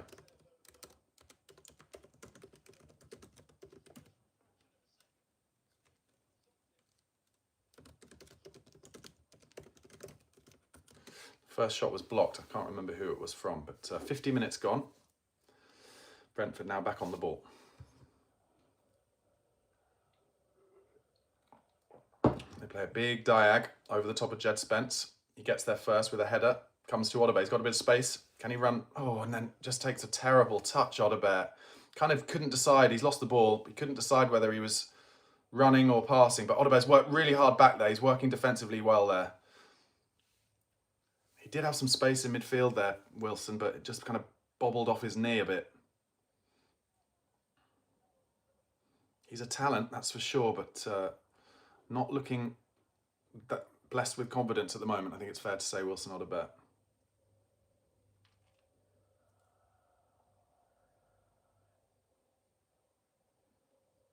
Brentford, once again, just knocking it around their back four.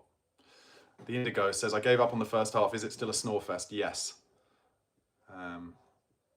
Patrick Ale says, this is a stink fest. I'd take a 1-0 all day long, but we are a poor watch. Yeah, that's to say the least. Anyway, Spurs have won the ball back. Comes to Richarlison on the left, fronting up Coyote. He keeps it and finds Bentancur, whose first touch wasn't great, but he's managed to keep the ball. He goes backwards. Then it comes wide to Jed Spence left. He's got 2 Brentford players around him again. Spurs always do. Cross comes in, though, I think, from Bentancur. Oh, and Kudus was going to try a big old scissor kick there. And Porro does well to win the second ball. Drops it into Mickey van der Ven. He gives it to Bentancur when really he probably shouldn't have done. He should have passed it straight out to Spence. This comes to Polinia, and he's trying a ball into Kudus. Lovely ball. Kudus in a good position. And Kelleher saves it. That was good. Good pass there. Think of some Polinia.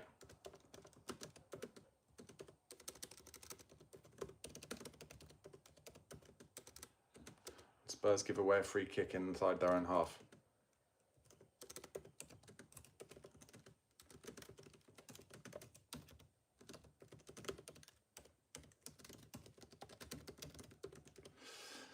So this free kick, Rico Henry's going to take it, and he goes back into Brentford's half, and they start again.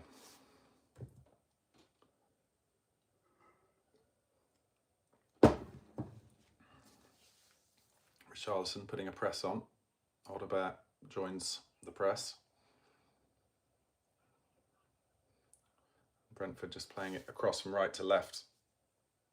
Comes back to Henry, and Spurs trying to move up as a unit, but Kudus doesn't really fancy the press much, and Kelleher comes out and clears it with his left foot down the line. Oh, it's a free header for Schade. Porro went nowhere near him, and then Romero's made an absolutely bananas run, and now Brentford are in the box. Big chance for them. Cross comes in, chance. Terrible shot. Spurs get away with it, and it's cleared. So lucky. Oh, and then Kudus should have won a free kick and does.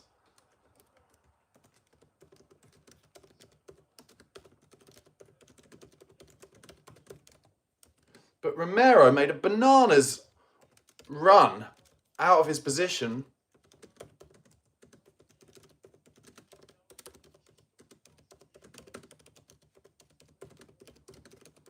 It was really rash, like a rush of blood to his head, and then Spence panicked in his own box, cleared it off Van der Ven. Deary me, Tottenham. No belief. Honestly, they play with no belief, this team. Really, really poor. And Brentford should be 1-0 up. And of course, by the time the replay has gone, Spurs have lost the ball. And it's a throw-in down the line. Hotspur does well with the second ball. Gives it to Archie Gray. He's got 3 men around him. That's what I'm talking about. The counter press from Brentford. 3 men around anyone in midfield. And now Brentford come to the left-hand side. Play the ball down the channel. Romero's being dragged out by Schade here. Get back in position, Christian. That's it. Whenever Spurs kind of win a second ball in central midfield, Brentford just have 3 players around him and Spurs can't keep it. But if we had a player better at just finding a little pass in those positions, you know, they'd have 3 players out of the game, wouldn't they? Schade now coming down the left, but his pass is cut out by Porro. Gives it to Kudus, who again, 3 players around him, and he loses it. And now Brentford coming towards the box, outside the box now. Come to the right-hand side. Spurs have to find a way to be better in those positions. Bad pass, and Bentancur does really well. That should be a Spurs throw. No, it's not. It's a Brentford throw. Jordan Henderson. Deary me, this is so ugly to watch. So ugly to watch. Spurs fans trying to get some chanting going.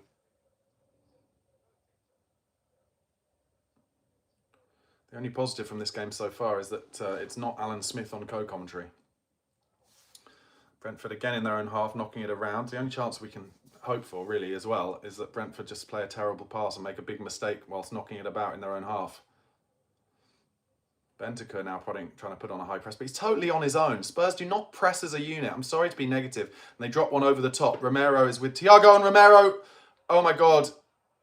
He got really lucky there. He made he air-shotted a ball. Oh, and then Spurs have kept the ball there down the left. Romero got very, very lucky indeed there. He basically tried to clear the ball, missed the ball, and then fell on the ball, and Thiago would have been through. And Brentford thought it hit his hand. It probably did a little bit. It was unlucky that Brentford didn't get a free kick, probably. Anyway, Porro now gives it into Kudus. Henry's doing a good job on Kudus at the moment. Has to go backwards, back to Polina, who of course goes straight across to Benteke. Not the best passer. Benteke goes straight back to Polina. Polina plays a good ball in between the lines into Archie Gray's feet. Shows some strength, Gray. Good lad. Go on, drive into the box, Archie Gray. Goes down. Gray thinks it's a penalty, but it's not been given. I think that would have to be some proper... He doesn't complain for too long, so it probably isn't. Oh, and then Romero goes up against Thiago and gives away another free kick. Brentford are trying to get Romero booked here. It was good strength from Archie Gray. He drove into the box. Good stuff from him. Nah, then you're not going to get a pen for that. But that was good play from Gray. He's just kind of... Yeah, he's not...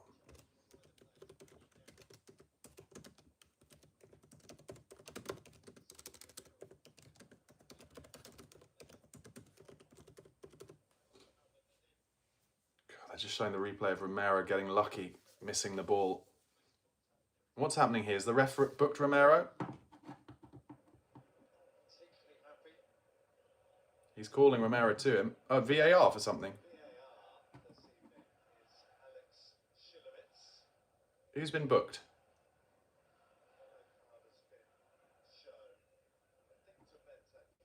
Benteke, apparently. What is going on here? Henderson and Benteke are having verbals. Checking for a possible penalty VAR. Who for? That was the one on Archie Gray, I guess, and that's been not changed. I'm not surprised, really. But it was good to see Archie Gray driving into the box.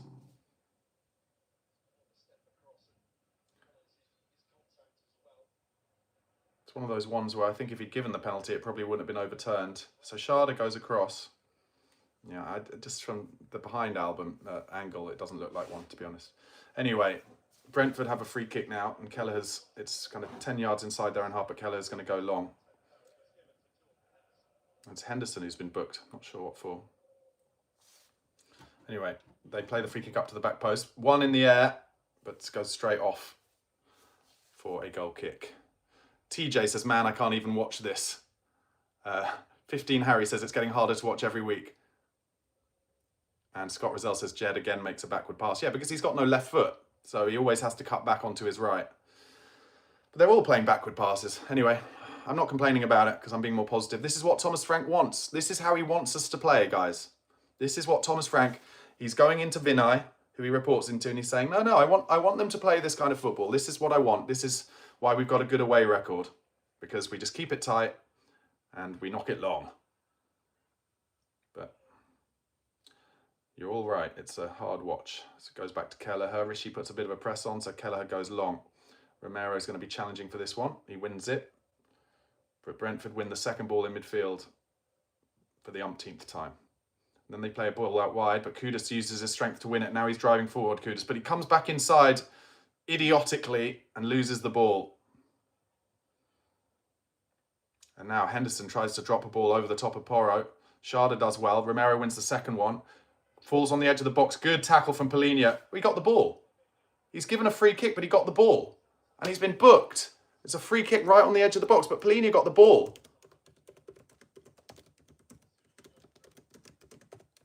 Watch this. Here comes the replay. Oh, he didn't get the ball. This is a huge chance for Brentford. To be honest, we've conceded so many goals from the edge of the box this season that I'm not going to complain at Polina for diving in there, because at least someone's putting the pressure on. They're just showing this Romero.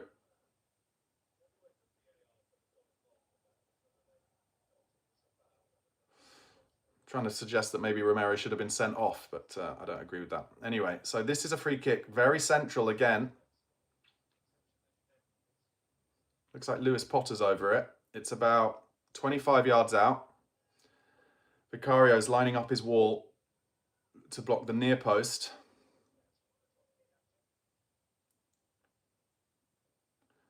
I know this is human nature, right? But whenever Spurs get free kicks in this position, I feel like the wall is nowhere near 10 yards away.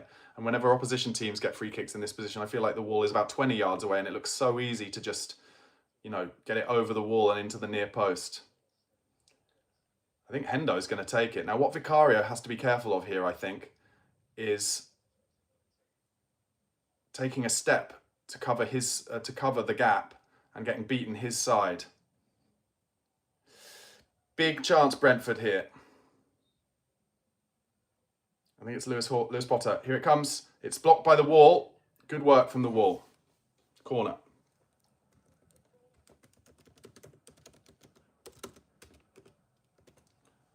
And it was Archie Gray. Well done, Archie.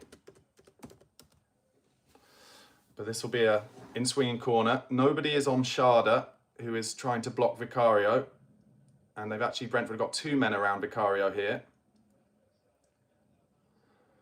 Referee inevitably getting involved. Oh, Romero's gone down on his haunches. Don't know why. I'm pretty sure it was Archie Gray who headed it clear. Anyway, Spurs need to be strong here. Come on. We conceded a goal from a corner in the first half. Got away with it because of 2 Brentford players being offside. Spurs have 4 players marking no one right on the near post. Bizarre. Here it comes. And actually it's cleared at the near post by Richarlison. So maybe that's because Thomas Frank knows that Brentford like to play all their corners to the near post. Anyway, comes back to Keller, who now lobs it forward. Archie Gray's underneath this, gets his header on it. Second ball again falls to Brentford. Kudus working hard. They bring it out wide left. They're going to get an early cross in here, and they've got bodies in. Romero does well, and Odebear tries to secondary clearance, but doesn't get hard of it. And another cross comes in. Free header!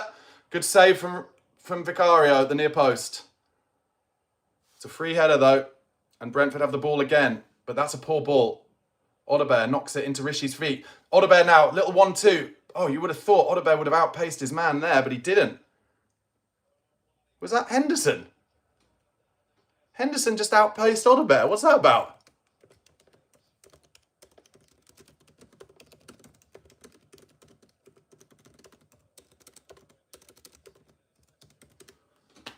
It was a save that you'd expect Vicario to make, but he had to make it. I'm sorry, I'm absolutely staggered by what I just saw there. Odebear had a free run on, I think it was Henderson. It can't have been Henderson.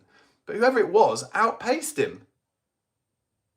I mean, that is something, if I was Frank, I would look at and say, let's get Odebear off the pitch then. Because if he hasn't got the pace on a transition like that to get in behind, and it was a good pass, then really, I'm not sure, you know, I'd rather have Matisse Tell on the ball. Very odd. Very odd indeed. Anyway, Brentford have the ball again. Chris Nozek says, I'm not watching another game until Frank is gone. This is excruciating. Prima Italia says, Brentford are taking control now. Scott Rizal says, sub, in capital letters. I assume you're talking about Odebear. That was odd. Was it Jordan Henderson? Deary me. Anyway, Brentford have had all the chances in this second half. Anyway, they play a good ball between the lines. Good stuff from Brentford there, but Van der Ven gets his foot in the way and gives it to Kudus now, who again slows the game down, goes backwards to Jed Spence, who goes straight back to Vicario, who clears it in the air. Up to Archie Gray.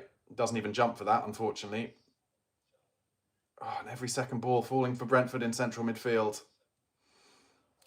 This comes out wide right to Coyote. He goes down the line. Porro out position at the moment over at left back. Spurs making Brentford look like prime Barcelona, just knocking the ball around us. Coyote again now. Beats Belinia and gets a cross in. Another free header. Comes to Sharda. Bad clearance from Jed Spence. Now a chance for Henry to get another cross in. It's a good cross. Cleared well by Romero. This comes to Kudus. He's pretty pushed there, Kudus. And it was offside anyway.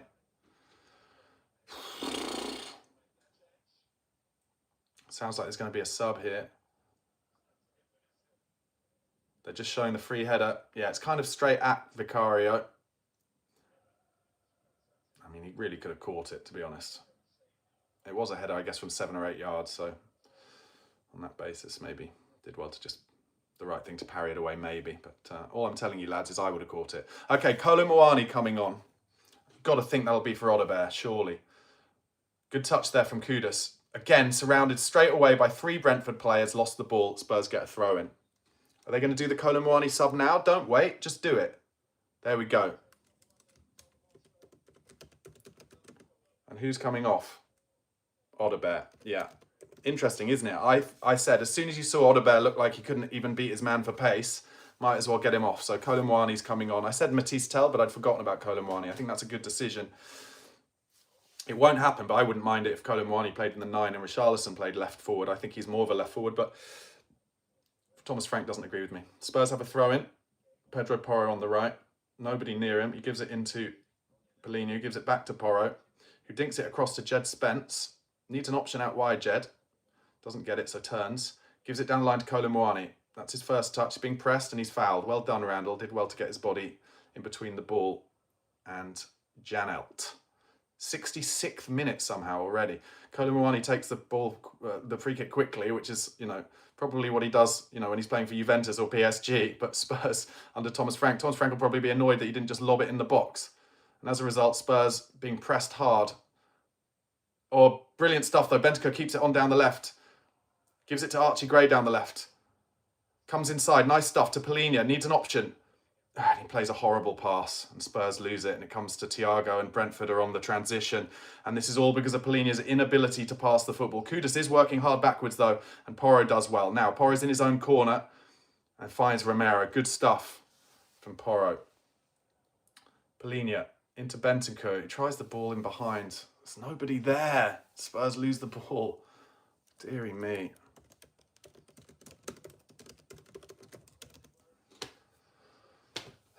Anyway, Brentford bring it forward down the left. Archie Gray working hard. Again, I'll just say, Spurs do not press as a team. They don't hunt in packs. It's all individual and it's so easy to beat. And now, free cross on the right-hand side. Kolo Muani didn't bust a gut. Porro clears the header. Comes to Richarlison. Doesn't win that, unfortunately. And now another chance for a cross for Brentford. They're driving down the right. Jed Spence shows some good strength there. Nobody's lost it. Chance, chance, chance. Over the bar from Thiago. Huge chance.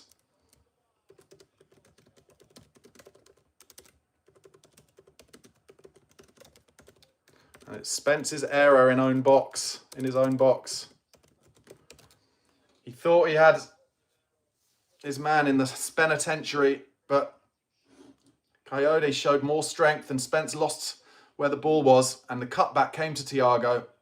And I think it's Romero really kind of diving in at the last minute that put Thiago off, and it's over the bar. 68 minutes gone. TJ says Vicario time wasting. Oh my God, he's been booked for time wasting. Jesus Christ. I mean, if that doesn't tell you that you've got the wrong manager in charge, what does? Time wasting in the 69th minute from your goalkeeper away at Brentford. No shade to Brentford, but come on, lads. Come on, Vinay, what the fuck? Anyway, Vicario goes long. Ball falls to Jed Spence. Again, driving down the left. I like it when he drives down the left, but he's had the ball nicked off him and it's kept in play. And then Henderson tries to play it forward. Archie Gray tries to flick the ball on. Can Kudus get to that ball first? Uses his strength brilliantly, Kudus there, but he's surrounded by players again. Flicks it round the corner to Kolo Muani. Kolo Muani being chased by 4 players, but he's driving forward, Kolo Muani. Oh, and Coyote just used his strength. And he falls over Coyote in his own box. And Kolo Muani wins a corner. Oh, he's given a goal kick. Fuck's sake. Coyote slipped in his own box, but luckily for him, the ball kind of stuck on his foot. Otherwise, Kolo Muani would have had a good opportunity in a good area. Scott says, Barnaby, this is not on Frank. We've been doing many of these things for the same things for the last year. Okay. I think the style of play is fucking appalling, mate, and that is on the manager. Doesn't mean that style of play often under Ange wasn't appalling. It was, but there are teams with worse squads in this league playing better football than us. Well, Brentford are playing better football than us. I'm not saying they're playing great football, but they're playing more football than we are.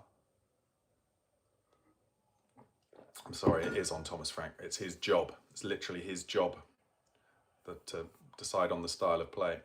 And now Sky getting all the graphics up about 0-0 draws. Spurs' last 0-0 draw was at Brentford in April 2022. So we haven't had one for 137 games. Wouldn't surprise me if Thomas Frank was... Thiago has out-muscled Mickey van der Ven on the right-hand side there. Van Ven gets back in position, but Thiago showed really good strength there. And Spence got a good touch in. to win it back, and now Spencer's driving forward. Everyone running away from him. He needs an option here. Gives it to Kolomwani, but it's a horrible pass. And Coyote, who's had a good game, comes forward with the ball. Nobody working that hard to get back. And they try and take on Mickey van der Ven. Big mistake. And Henderson drags him down as it goes off for a goal kick. Well done, Mickey. 71 minutes gone.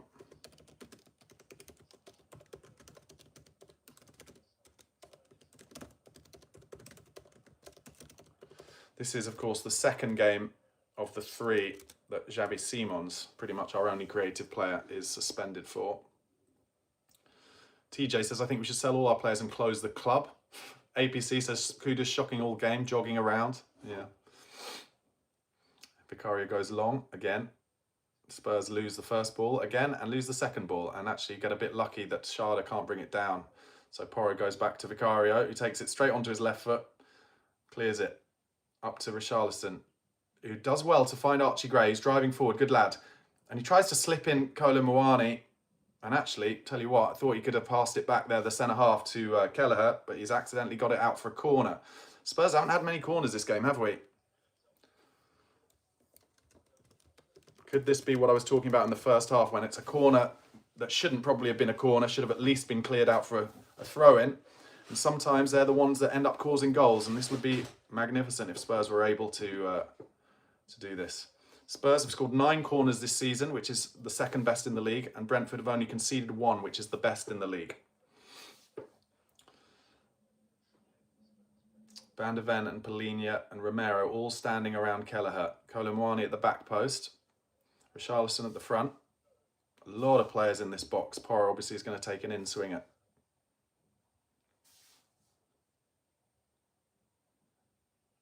Here it comes. Cleared. Comes to the edge. Kudus on the left foot. Gets a good shot off, but it's blocked. And now he's got to keep it here, Kudus. And he does find Porro. First time cross from Porro, but straight into Kelleher's arms. Unfortunately. 17 minutes to go of this Dross Fest as Coyote beats Kolomwani down the line, and Kolomwani gives away a free kick.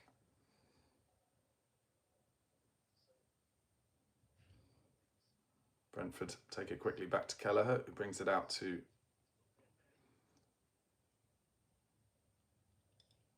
and then Collins, I think, who drops one over the top, and that goes off for a goal kick.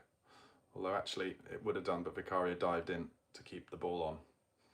And he's only got a few seconds with the ball here. He's going to have to, he drops it to his feet so that he doesn't give away another free kick. He's being pressed, so he goes long. Fucking hell, it's boring to watch this. Up to Kudus, doesn't even get near Kudus. Headed one by Brentford. Porro does well to turn his man there. Needs an option. Just fires it long, straight to Collins. God, this is fucking horrible. Jesus. Some poor bastards have paid good money for this. Anyway, ball cleared. Spence wins the first one. Archie Gray not able to win the second one. Brentford play a good ball into the pocket there. And Polina gives away a free kick. And Brentford again trying to get Spurs players booked. So this is a free kick about 15 yards inside the Spurs half. I'll tell you this, Tottenham deserve absolutely nothing from this. Anyway, they get it out to Coyote. And now a free cross comes in. Cleared at the near post by Bentancur. Spencer's the second ball. Clears it over the top of Richarlison. Brentford get the ball back to Kelleher. Yeah, I was just saying, Tottenham deserve nothing from this game whatsoever. It wouldn't surprise you a bit if Brentford find a way to nick it. And I can hear what Thomas Frank's going to say in the press conference afterwards. Oh, I couldn't have asked more for my players. They worked really hard. Very tight game. It's very difficult to get points away from home in the Premier League. Blah, blah, blah, blah, blah. Fucking hell. Just also can imagine listening to all of my favourite Spurs podcasts this week, and just how there isn't really a single person on any of those great podcasts I listen to now who doesn't just really despise. Oh, Porro, bad defending from Porro there, and Schade slips in Henry. Chance for a cross. It's a good cross. Cleared at the front post by Romero. Poor from Porro.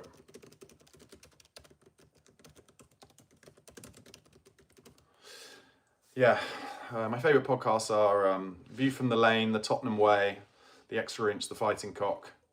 And there isn't really that I can think of anyone from those podcasts these days who isn't just like absolutely appalled by the style of football that this team are playing currently. Anyway, this is going to be an in-swing corner. Jordan Henderson with it. And again, Spurs are going to have to stay strong. Here it comes. And tell you what, got away with it. Looked like it was going to be a free header, but it's cleared. Comes all the way to Kelleher. And Vicario was blocked from coming for the ball. Kelleher back up in the air. Richarlison beaten in the air. Good football. Van der Ven gets an important header in. And then Romero. Oh, God, Romero had a chance to just clear it. And he's played a horrible pass. And as a result, Brentford have the ball again. And now Romero gives away a free kick. He's an absolute fucking idiot, Romero. He is an idiot.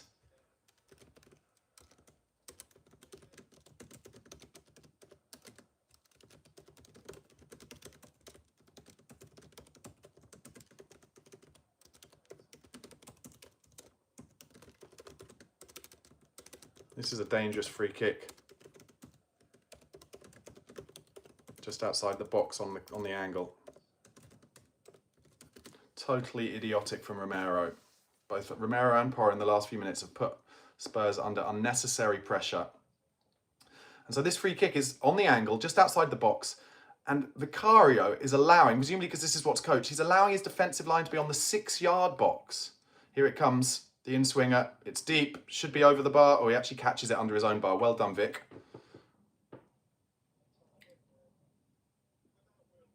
And he throws it out to Van der Ven. He's got some space to run into now. Go on, Mickey, all the way. This might be our only chance. He's driving through the middle, Mickey, and he plays a good ball out wide left to Jed Spence, who gets there. Well done. Go on, Jed, get across in. He doesn't. He's got Van der Ven with him. That was great from Van der Ven, eating up the yards, but Spurs straight away, get on the ball, backwards, sideways, Romero. Plays it back to Bentancur, to Van der Ven, takes it on the half turn, looking for an option in central mid. He was looking for a number 10 there, and there's literally nobody there. Romero now to Porro. He has to put it into the channel to absolutely fucking no one. And then Polinia, rarely there, knocked off the ball. And Bentancur, Brentford, sorry, have 3 men down the middle. They're in behind here, but Van der Ven comes across. Brilliant defending. Outpaced Thiago.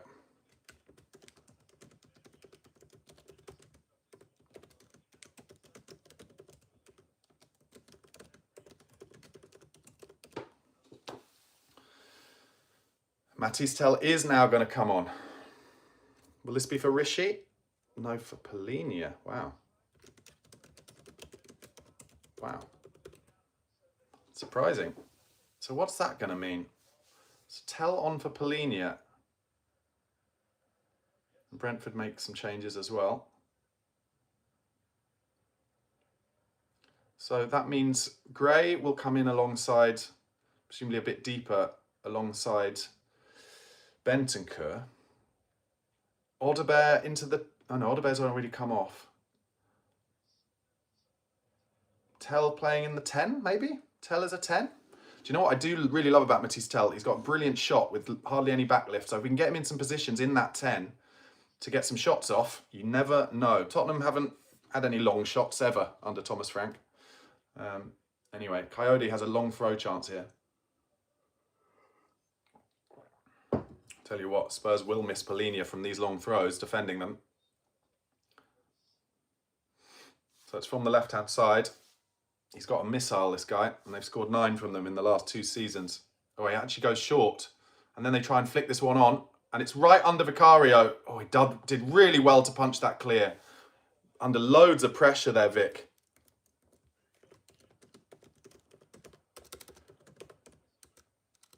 It was a good set piece, and he was backed into Vicario there, and that's probably one where if he'd punched it into his own net, Aya backed into him, they probably would have given the goal, because refs do not protect goalkeepers in this league anymore.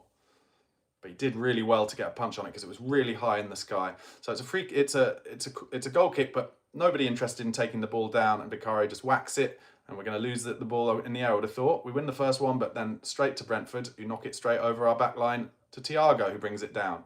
Up against Van de Ven. He uses his strength and Spurs win a throw-in. Mickey doing really well. Once again, Jed Spence, as with most of this game, ball in his hands, throw-in, taking loads of time, just bouncing the ball, looking for options, no one moving. Finally, it goes long, straight to a Brentford player. Archie Gray loses out. We're missing Polinia in that little defensive midfield spot, I have to say. Colin Moani uses his strength to get involved now. Now, don't do anything silly, Randall. He doesn't. He clears it down the line. Straight to a Brentford player, though. Rico Henry now. There's more space in that central midfield for Brentford now. As they drop one over to Henry again. Don't give away a free kick here, Colin Moani. And Spurs with Colin Moani and Porro keep the ball. Oh, but we've given it away straight away. Colin Moani trying to clear it into midfield. And we're a man down in that midfield area now. And you can really tell Brentford, since that substitution, doing well. Cross comes in from the left. Porro gets a block on it and finally clears it up to nobody. Brentford will get this ball down, but the header comes to Archie Gray. Oh, his first touch was a horror show, Archie Gray. And then Romero gives away another free kick.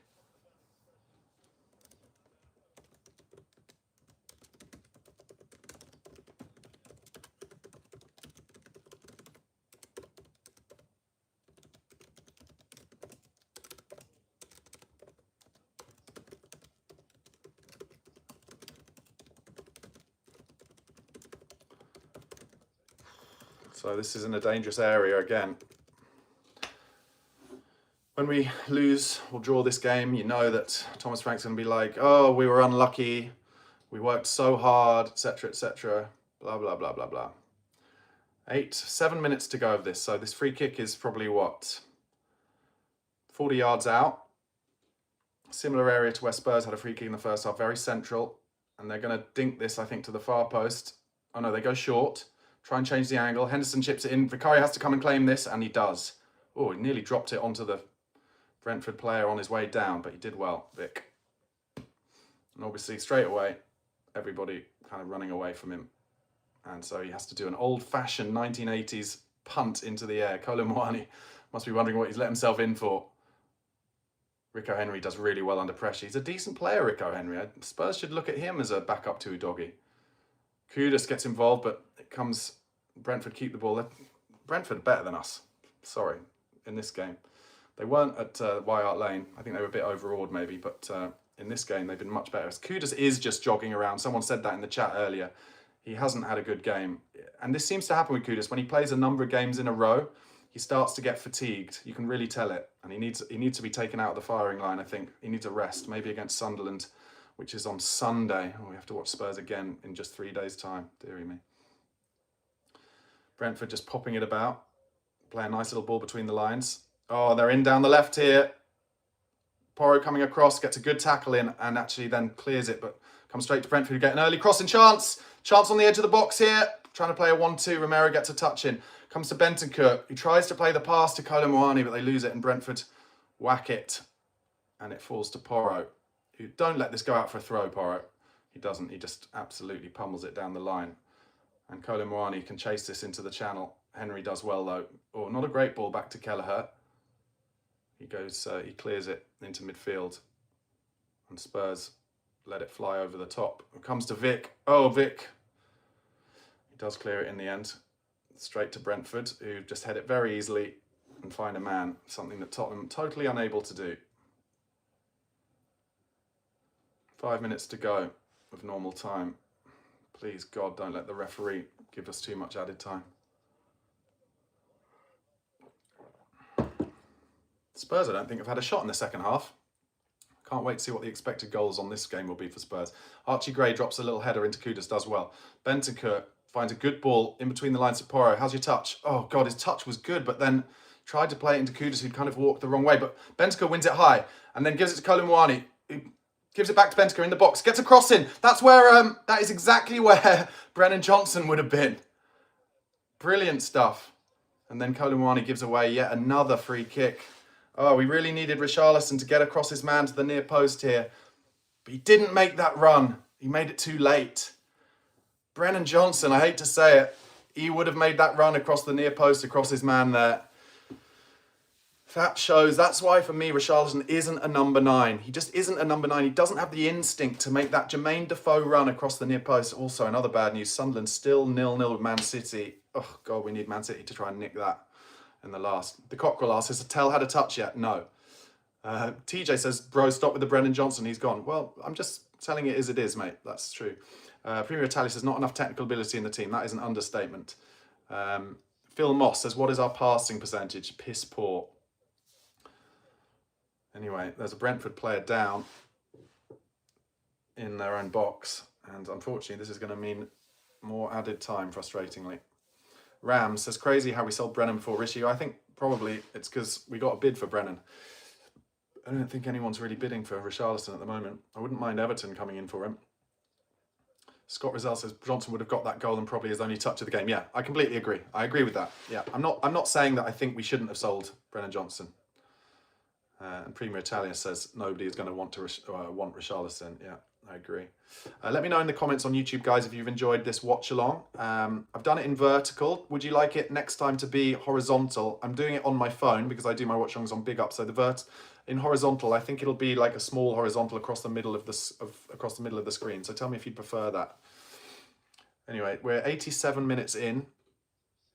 Is there going to be a sting in the tail of this absolute shocking game? Phil says a clock would help. Yeah, sorry, I don't have the graphics for that.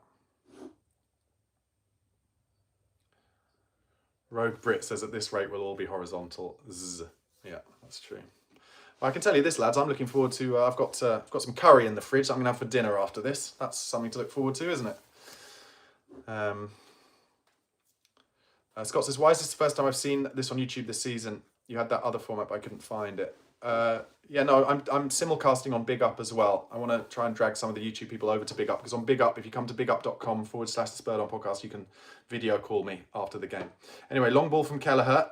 First ball cleared by Van der Ven. Colin Moani loses out to Rico Henry, and he's got to be careful not to give away another free kick. Porro just whacks it down the line to nobody. And Brentford just so much better at keeping the ball, and they drop it over the top of Porro. He's had to work so hard today.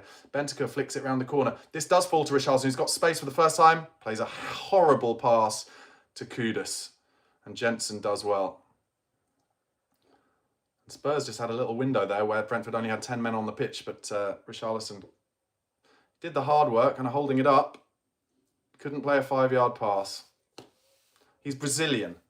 Like, try and tell me that he's not good enough to play a 5-yard pass. It's just, oh, whatever.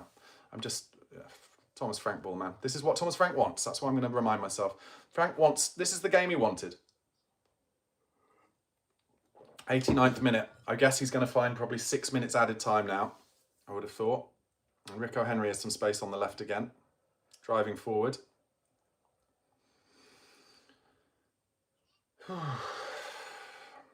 Jensen. Back into the Brentford back four, and he's driving forward, and Colin Moani doesn't react. So Collins, I think it is, drives forward, keeps going.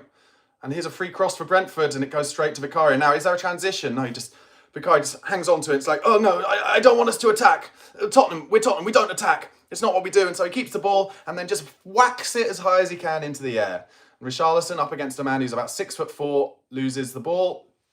Brentford with Coyote get the second ball, knock it into midfield, keep the ball, drop it over the top, terrible pass, and this will come through to Vicario. He's out of his box though here, Vic. So he takes it on his left foot, and a terrible clearance. But Spurs get away with it. Oh my God, Archie Gray couldn't, yeah, they found 5 minutes at it. Archie Gray then just plays it straight off the pitch. Absolutely shocking to watch from Tottenham Hotspur. They're clearly not training to play passes. Because when a chance to play an easy pass comes, they just all pass it off the pitch. It's been happening for weeks. Coyote with the long throw. Flicked on. Romero whacks it forward. We lose it. Brentford try and... Actually, they get it straight to Thiago, but Romero wins the second ball. Heads it back towards Brentford, but Van der Ven does well to get it out wide to Jed Spence. Drive forward, Jed. Drive forward. Knocks it in. Can he do a 1-2? Colin Moani doesn't turn it around the corner. Gives it to Bentaker, who's pressed. Goes back to Van der Ven. This is going to go in the channel, isn't it? You know it. Right in the channel. Richarlison doesn't do anything. Comes to Romero. Man on. Plays a horrible ball to Kudus, who deals with it pretty well. Bentaker now playing behind Romero in the back four. And Romero looks like he's injured, is he? No, he's just like holding up to allow Spurs to get their shape back. Van de Ven to Bentancur. Come on, it'd be hilarious if Spurs found a way to nick this thing. They've been absolutely savagely appalling. Kudus back to Bentancur. He's got Porro out wide. Pedro Porro, excuse me. To Bentancur. Into Kudus in an inverted position. Plays a good ball out wide to Kolo Muani. Takes a touch. Trying to front up his man, Coyote. Gives it to Spence. Can he get a good cross in here, Jed Spence? Oh, it's cleared at the near post very easily. Comes to Mickey van de Ven. Come on, Spurs. Just keep the ball and try and put some pressure on them. Van de Ven goes backwards to Romero, who tries a ball over the top for Kolo Muani. Like, why? Anyway, we won it back. Jed Spence driving forward. Oh, he's fouled there. Ref! Oh, my God. That was such an obvious foul. And then it comes to Jensen in midfield. And Brentford get out. And they've got runners. Comes to Thiago, poor touch, and Van de Ven gets it back to Vicario. I cannot believe that wasn't a foul. 3 minutes to go, just less. Vicario bringing the ball out of his own box. He's desperate to whack it long, Vicario. He could have given it to Bentancur, but he's desperate to just whack it long. And here it comes long. Up to Rishi, who does control it well, and he's fouled. Oh my God, and the ref hasn't given it again. And now Brentford come... Oh, my fucking God. And they're in one-on-one now. Thiago up against Romero. Oh, Romero does him. Brilliant. He wins it.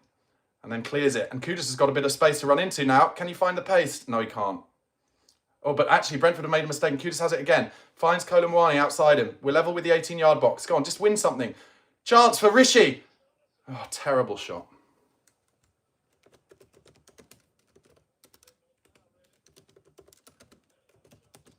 Now, the game's opening up a bit, finally. They're coming down the right, Brentford. We're in the last 2 minutes.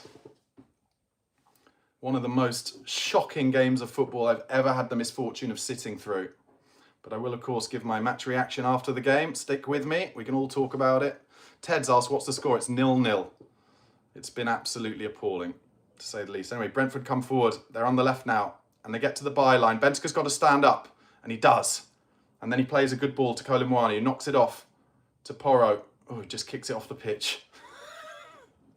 I'm actually laughing at how bad we are. Can't pass the ball 5 yards. Absolutely shite. Oh my God. Honestly. And he passed it off the pitch into an area where Coyote can get his long throw in. Do you remember when Brentford beat Arsenal 2-0? Last minute long throw. Did it, I think, didn't it? Anyway, here it comes into the box. Flicked on from Brentford. Underneath the second ball is Kolo Muani. Henderson gets it back into the box. Brentford flick it on. Porro gets his head on it. And Richarlison clears it. Not very far, though. Kudus does well to get his body in the way. He can't lose it there, Kudus, and he has. Great tackle, Romero. And Porro just whacks it down the line. Comes to Rishi. If Rishi can get his head up, Kolo Muani is in down the left. Oh my God. Richarlison just chips it up to Kelleher. 30 seconds to go. That was a real opportunity for Spurs. Thomas Frank trying to call his players back. Kudus putting a little jog in, but he looks absolutely spent. That was a real chance for Spurs, not only to maybe make a chance, but certainly to keep the fucking football. But no, Richarlison just played a terrible attempted cross. Brentford now have the ball into the last 10 seconds. Rico Henry. Is the ref going to save us before Brentford make a chance here? They play a good 1-2. They're coming towards us here, Brentford. Romero gets another important touch in. Porro plays it between the lines to Bentancur, and that's the end of the game. And there were boos at Brentford because it was such a bad game. Oh, dearie me. This is my instant match reaction to the Brentford 0, Tottenham Hotspur 0. Absolute snorefest in the Premier League. One of the worst games that I've ever had the misfortune of watching. And I'm not just talking about Tottenham fans. They're showing Matthias Tell, who came on at the end. He didn't even get a touch in the game. Not that it matters. One of the worst games. But this... I was saying it during the whole watch-along. This is what Tottenham Hotspur under Thomas Frank wants as he goes onto the pitch and congratulates his players because they've given him the game, the performance that he asked for. He wants them to be tight. He wants them to be narrow. He wants them to be ugly. He wants Vicario to kick the ball into the hemisphere every time he has it. He wants his players, when Vicario has the ball in his hands, to run away from him so that he can't try in any way to play any football whatsoever. He picked a midfield of Bentancur, Polinia and Archie Gray, 3 central defensive midfielders who can't pass the ball 5 yards. It wouldn't surprise me if every time a Tottenham player just aimlessly passes the ball 5 yards off the side of the pitch, which happened, I think, maybe 7 times today. It's happened probably 50 times in the last 10 games. It wouldn't surprise me if every time that happens, Thomas Frank applauds. That's the kind of football that Thomas Frank wants to play. Gritty bollocks football. Absolute, like, you know, harrowing football for fans to watch. That is what Thomas Frank wants, and that's what he got today. And over this Christmas period, where people frankly have better things to do with their money than spend it on going to away matches watching Tottenham, he has served up 2 absolute bouts of tripe. Crystal Palace away, which we managed to win 1-0, totally fortunately, and then this, the worst 0-0 I've ever had to watch. Scott Rizal says, Barnaby, relax, breathe in, 1, 2, 3, 4, 5, breathe out, 1, 2, 3, 4, 5. I'm relaxed. This is me being actually quite positive. As Thomas Frank goes over to the Spurs fans to applaud them, most of them have gone because they're like, I'm not staying any longer than I want to in this part of West London by the flyover to applaud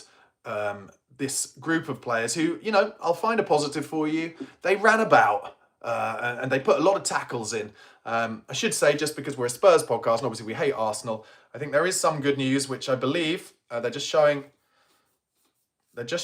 a clip from Man City, who in the last minute of the game, oh no, they're in the box. Someone said that Man City had scored, but it doesn't look like they have after all. Anyway, whatever. Just honestly, an utter snore fest, that Spurs game. And yeah, we didn't have a shot, I don't think, in the second half. I guess Richarlison had a scuffed shot right at the end. I think our expected goals will be down in the very low noughts once again. I've said this time and time again, and sorry for those who have to hear it, who watch my videos regularly, but this is Nuno ball. This is what we had for 6 games from Nuno Espirito Santo. And to be fair to Daniel Levy, he was like, I'm not having this.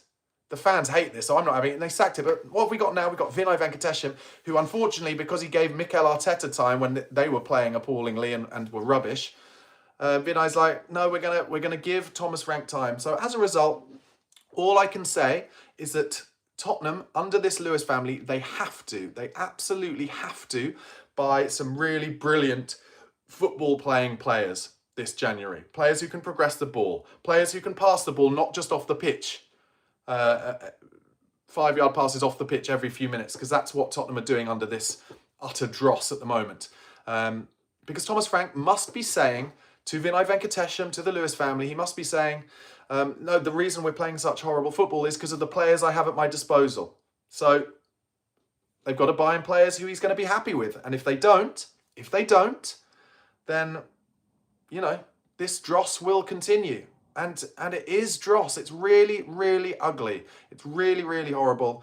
And to make matters worse, to compound it, Sunderland have drawn with Manchester City, and that means Arsenal are I think 4 points ahead now. Oh God, what a horror show of a season this looks like it's going to end up being.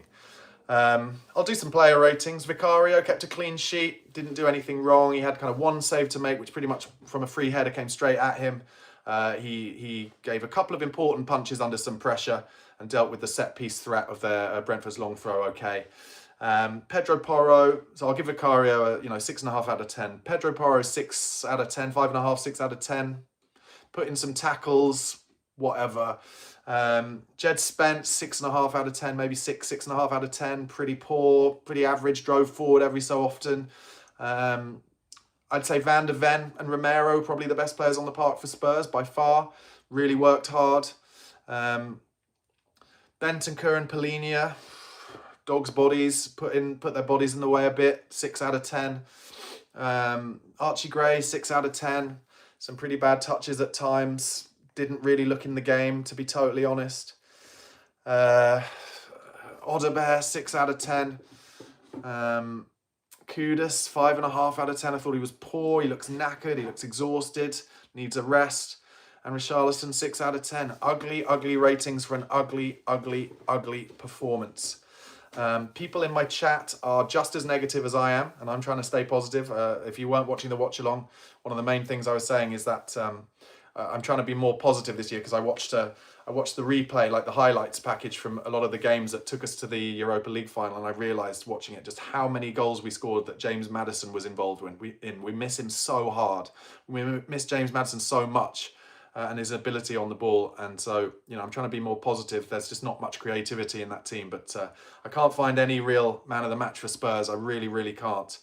What else can I say? Well, let's go into the chat. Vezo says, can somebody ask me as to why Barnaby's complaining about the midfield decision when it's the best midfield three could have gone with because everybody else is out? I think potentially he could have played Odebear in the 10 and played Tell out wide left. So there we're going. Sligo Spurs says, where are these passes going? Are they seeing ghosts? And also, did Richarlison not see his man? Yeah, at the end there, Richarlison had some space on the right-hand side and he could have got the ball across to Kolo Muani, but instead just chipped it up to the keeper. Richard Spicer says, I see a better game when it was Steve Perryman's testimonial match. Shay says, Dross. Henzy says, why not Kudus at number 10? Yeah, he could have played Kudus at number 10. Barrington giving some ratings. Porro 5, Jed Spence 4, maybe 3. These young players like Wilson cannot play 2 quality games in a row. It's not happening. Yeah. And Phil Moss says we miss a good James Maddison, but he's not consistent, or we just miss him. At 8056 says sometimes I miss Ange Ball. Well, I miss Ange Ball from the first 10 games of Ange's reign, but after that, the performances weren't great, and the results weren't either. David Turner says the yellow kit must be dazzling their eyes. So many missed passes. Barry says absolutely unacceptable in capitals. Yeah. RTHFC says Odebear is bang average. I think Odebear is a talent. I really do. But yeah, he didn't play well tonight. LK says, Barnaby, what is the game plan? I don't know what we are. I think the game plan is Thomas Frank goes into his players before the game and says away games in the Premier League are difficult. So just be tight and you'll nick something from a set piece like we did against Crystal Palace. Just stay tight and get your tackles in and work hard. And that's all you need to do. And that gets into the players. And I think the players, I've been saying this for weeks now, I don't think they rate Thomas Frank. I don't think they rate him. I don't think they believe in what he's saying to them. 3 goalless draws tonight. Oh, God, talk about like everyone out late and eating too much food over New Year. Horrible.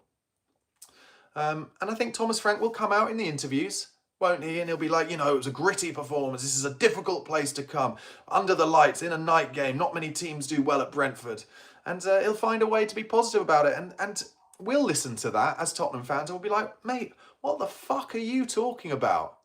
What are you talking about? Brentford up to 9th place in the league. Spurs should not be behind.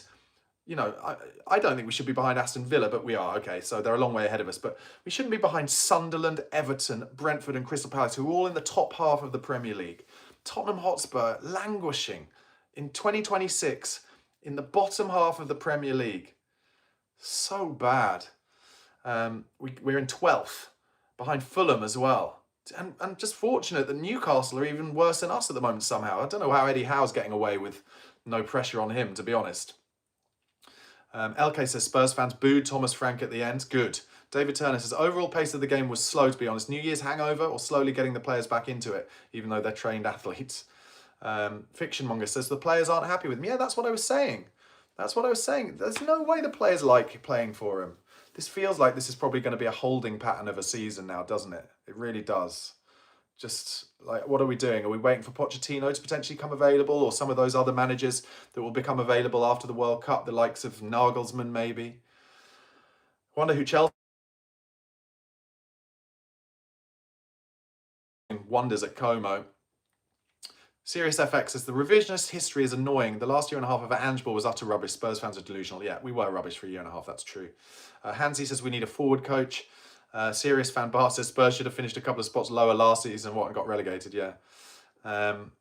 Shade Disax says Frank out, please. And Rem1 Gino says it's anti-style. It is. It's terrible. KJS says lack of coaching ability could be the issue. These players cannot be this ineffective and demotivated. They're not reacting to a training regime. Kev Spurs says truly awful. We didn't deserve the point. They were all over us. I agree. Vezo says at least we're unbeaten in 2026. And Sligo Spurs says I don't think our players are behind him. You're right. I agree. I agree.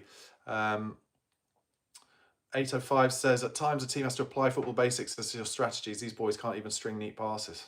Honestly, like I said, honestly, I can't deny it. Just one of the ugliest games of football I've ever had to watch Spurs play in. Really? Barry says, that's the worst football I've ever seen under Frank. Well, that's a low bar. That is a low bar. It's very, very difficult being a Spurs fan at the moment. Rob Moss says, I literally don't see what the long-term vision is here. I think the long-term vision is that Thomas Frank's like, oh, get me some more players to play the style of, that suit the style of football that I want to play, which is just long ball, crazy gang dross. We're going back to Wimbledon in the 90s here.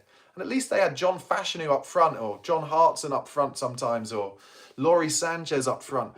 You've got Rishi up front. He can't hold the ball up. And we don't make any chances for him. It's a mishmash of a squad. It's a mishmash of instructions that it looks to me like the players are not understanding, or choosing not to understand, or refusing to understand. The fact that we've been played off the park by Brentford, who, they weren't brilliant, but they played the ball. They played some 1-2s. They played some triangles, some balls around the corner, and they were on the front foot. And that's what Thomas Frank wanted. He wants to play in ways where he gives the opposition the ball all the time. But for me, if you don't have the ball, you can't score goals. And that's why our XG is always so appalling. LK, this is a really good point, says, Vicario booked for time wasting away at Brentford. What are we doing? Exactly, and that was in the 60th minute. The 60th fucking minute. Away at Brentford, time wasting, the goalkeeper. Barry says, and Paratici's on his way out at the start of a transfer window. Shambolic. Yeah, Paratici has just done a deal with Fiorentina, who he's going to take Manor Solomon to Fiorentina. He's working for Fiorentina while he's still at Spurs. Shambles. Barry Reese says, I would rather take Mr. Tumble and Frank. Stop dicking around and bring back Poch. Well, Poch is, contracted to be American manager until the summer, so we can't get him at the moment. Joshua Cohen says, how about bringing up some of the kids? Give them a chance. Well, it couldn't be any worse, and it looks like that young talent with the double-barreled name, who I can't quite remember right now, Williams Barnett, was frustrated not to be on the bench today because of a post he put on Instagram.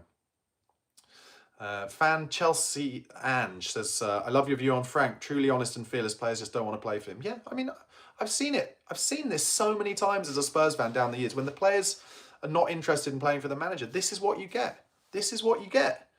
And we're the ones who have to sit through it. It's really, really ugly stuff. Leon Davis says, my IQ is lower after watching that man. Systemic Frog says, excellent. He's taking Solomon with him, though. Yeah, maybe. Stella says, Tottenham are very poor today. Hope they win against Sunderland. Well, our home form would tell you that we're not going to win against Sunderland. Sunderland just got a good draw at home against Man City. They're going to come to the Tottenham Hotspur Stadium. They're going to enjoy the molten brown shower gel. They're going to enjoy, their fans are going to love the magnificent stadium. They'll probably beat us. And Granit Xhaka will score the winner. It's inevitable. I'm calling it now. Put a bet on. If you like betting, put a bet on. Joe First says, Spurs are wasting my life. We all feel the same, mate. Barry says, Tottenham give you a hangover without alcohol. Yeah, my hangover's way worse now than it was at the beginning of the game when I was really hungover from last night. Absolutely terrible. Jazzles, this is a great comment. Jazzle says, reminds me of going to watch Spurs in the 90s. Exactly. I've been thinking that as well. Under the likes of Christian Gross. Under the likes of Jerry Francis when it was bad. Yeah, it is like that. It's ugly. It's ugly. Sligo says, Sunderland are so strong, we might get turned over hard. Yeah, we might do. Chandy agrees with some of the other comments, saying, embarrassing that Vicario gets a yellow card for time wasting. The state of this club. And Stella says, we should probably go and get Diamonde and Agahawa. They'll win games for us. Will they? They could be the best players in the world, but if the ball is 60 yards up in the air all the time, even if they are great players, how are they going to get it down? Sirius says, let's be real and assess this properly. Aside from our defensive players, who gets into Arsenal, Chelsea or City starting 11? The players need to go. I agree that none of them do, but that doesn't mean that I don't think we should be coached better. So, there we go. Even Woodhouse says, I've never been so depressed watching a Spurs game. I mean, another reason that I just think Thomas Frank is out of his depth is I cannot believe he keeps playing Richarlison as a 9, when for me he's not a 9. He's a wide forward on the left. Anyone who is an Everton fan, or probably a Watford fan as well, all his goals were scored from cutting in from the left. And I think he's done his best play for Spurs, cutting in off the left as well. So stop playing him up front, you absolute moron. Play Kolo Muani up front, who can hold up the ball better and make some actual chances for him. And I think Richarlison will do well off the left. And Frank not seeing that, for me, is bonkers. Barry Reese says Frank was never the right choice. He's a decent manager, but not to Tottenham standard. I agree. When Frank was on the list last season, when we were talking about who would replace Ange potentially, I watched Thomas Frank play Spurs twice, and I was like, oh, this is very long ball, direct football. But we all kind of, I heard the Extra Inch boys talking about coping and cope, and how, once Frank became Spurs manager, we all kind of changed our narrative a bit. We're like, oh, well, when he had Brentford in the Championship, he played good football. Well, we're the worst team to watch in the Premier League, Tottenham Hotspur. We are the worst team to watch in the Premier League. John Ag has just said, we are negative FC. Even the Brentford fans were singing how boring we are. Exactly. Scott Rozelle says, I wanted Javi Hernandez. Stella says, I'm angry Spurs let Johnson go. He would have won the game today for us. No, he wouldn't. I mean, we had that chance that came across the box. Maybe he would have got there, but just, I don't know. We didn't deserve anything, so let's not talk about any possibility of potentially winning a game tonight. We haven't deserved to win a game for fucking ages. Chandy says there's a reason why Liverpool and Man United passed on Frank. Yeah, he had interviews for both of them, didn't he? And Scott Rizal says we need to have at least one academy player in our side. That would make it more palatable, to be honest. Barry says, I remember thinking when it looked to be a toss-up between Frank and Silva, I would have chosen the latter. Well, it couldn't be any worse. And Kev Williams says, my lord, this is the worst football to watch. I hate Frank Ball. Yeah, we all do. We all do. But bad news, lads and lasses. Another game in just 3 days' time. Sunderland at home. Tom Bowdler says, at least in the 90s, we had one or two exciting players. Yeah, we don't have anybody at the moment like a Ginola or an Anderton who can pull something out of the bag. No Teddy Sheringham with a bit of brilliance. We are just so unbelievably functional, it's untrue. Systemic Frog says, appointing Thomas Frank was Levy's coup de grace. I think Vinay was involved in it. So that's why he's sticking with him. It's horrible, isn't it? BK says, Barnaby, another toothless performance. When are these layers, that Thomas Frank keeps saying about adding to our game? Where is it? When's it going to happen? Is it new players or more to do with tactics for you? The thing I'll come back to, and thank you for your comment, it's a really good question. The thing I come back to is there are teams, in my opinion, in the Premier League who have squads with less talent than we have, who are playing better football. And as a result, therefore, I'm saying it needs to be trained better. We need to be coached better. The players are quality players, a lot of them. These players are better than endlessly playing 5-yard passes off the pitch and not being able to find a ball to feet. And I think it must be that, I don't know, I'm guessing, but it must be that they're just being trained to just whack it long all the time. I've said it a few times. It's like that Dele Alli meme when Jose Mourinho became Tottenham manager, and he was caught on the Amazon documentary, Dele Alli, saying it's just whacking the ball long and it's just defending and trying to counter-attack. Ben M388, Brentford fan, I think, says, do you sack Frank now or give him the window? Well, Ben, you're a Brentford fan. Tell me in the comments, do you expect Thomas Frank to improve the style of football at Spurs if he gets better players or better players in the window? Or do you think this is what we're going to be in for the long term at Spurs, this direct, ugly football? Kev Williams says, Barnaby, what's the answer? I'm dying to know your thoughts. In my opinion, I want a new manager. I want Poch back, but it's not happening. Poch could come back in the summer, in July. That is a possibility. And I think I'd like that as well. I think we'd all probably unite behind him. But let's see what happens. Dennis Daly says, sack Frank now. We'll never play quality football with him. Ivan Woodhouse says we should take a leaf out of Chelsea's book and sack the manager. Barrington says, I refuse to believe Frank is this bad. We're missing something. Let's wait until we get some quality midfielders back. Ben M says, for me, I'd give him the window. Okay, you're the Brentford fan. Thank you, Ben. I appreciate that. Chandy says, sack Frank now, bring in Xavi for the rest of the season. I think Xavi would get us playing football at least. Zinkwell says, Frank is used to reacting to opponents. We need to have an identity. Ralph, thank you for your comments, says, Levy is still a shareholder, so I don't buy the thing about his last bit of sabotage being the hire of Frank. No, I don't think that's true either. And Kid Samu says, it's easy. They don't play as a team. Just look at Spence. His different colours on his shoes, so he ends up on everyone's lips on Instagram. Shame on you. I don't really have that much of a problem with Jed Spence wearing different coloured shoes, to be honest. Yeah. Anyway, really, really ugly. Barry Reese says, where was Seamans tonight? He's suspended, and he will be suspended for one more game after getting that stupid sending off against Liverpool. The good news is, lads, it's over. That game is over. We don't have to watch any more Tottenham tonight. Scott Rizal says, I think Xavi would win the players over more than Frank. He couldn't do any worse, as far as I'm concerned. But Andrew Gaskin says, give him the window and the rest of the season. I think he'll come good. Well, he's not in charge of the window. God knows who is in charge of the window. Is it Fabio Paratici? Well, he seems to be doing work for Fiorentina. Sirius FX says, Xavi says he wants a project of 4 seasons. Spurs fans won't allow for that. I mean, no, nobody's going to give you a project for 4 seasons. If you do badly, you're going to get sacked, whatever happens. BK says, I think a Poch return with the new board could be a massive thing, but we all know Poch needs time, 5, 6, 7 seasons. Dennis says this will be a worse season than last year. We will not win a trophy. Yeah, it seems unlikely, doesn't it? And B. Hookie says, Spurs fans wishing for the glory days of Poch return. Every other big club would never want an era of winning nothing to return. Mate, come on. The Poch years were absolutely magnificent. The football was fantastic. Chandy says, haha, the good news is that's over. Sad that that's where we're at as fans. And Paul Gould says, that was a game for Brennan Johnson. Yeah, possibly. Thomas Mullen says, Sunderland will beat us. Sunderland next. Yeah, I mean, all I can hope is in the next few days, maybe Tottenham buy some players. But anyway, thanks to those guys who are watching the watch along and watching my post-match reaction. If you're on YouTube, please do come and follow me on BigUp. Details of how are in the description box below. It's where I do all my watch-alongs, and you can come and join BigUp and call in while the watch-along is on and speak to me. So go to bigup.com/Spurs on community and join my community there. I'm going to go now, lads. It's been unbelievably boring and really appalling. But that's what watching Tottenham is like. Come on, you Spurs.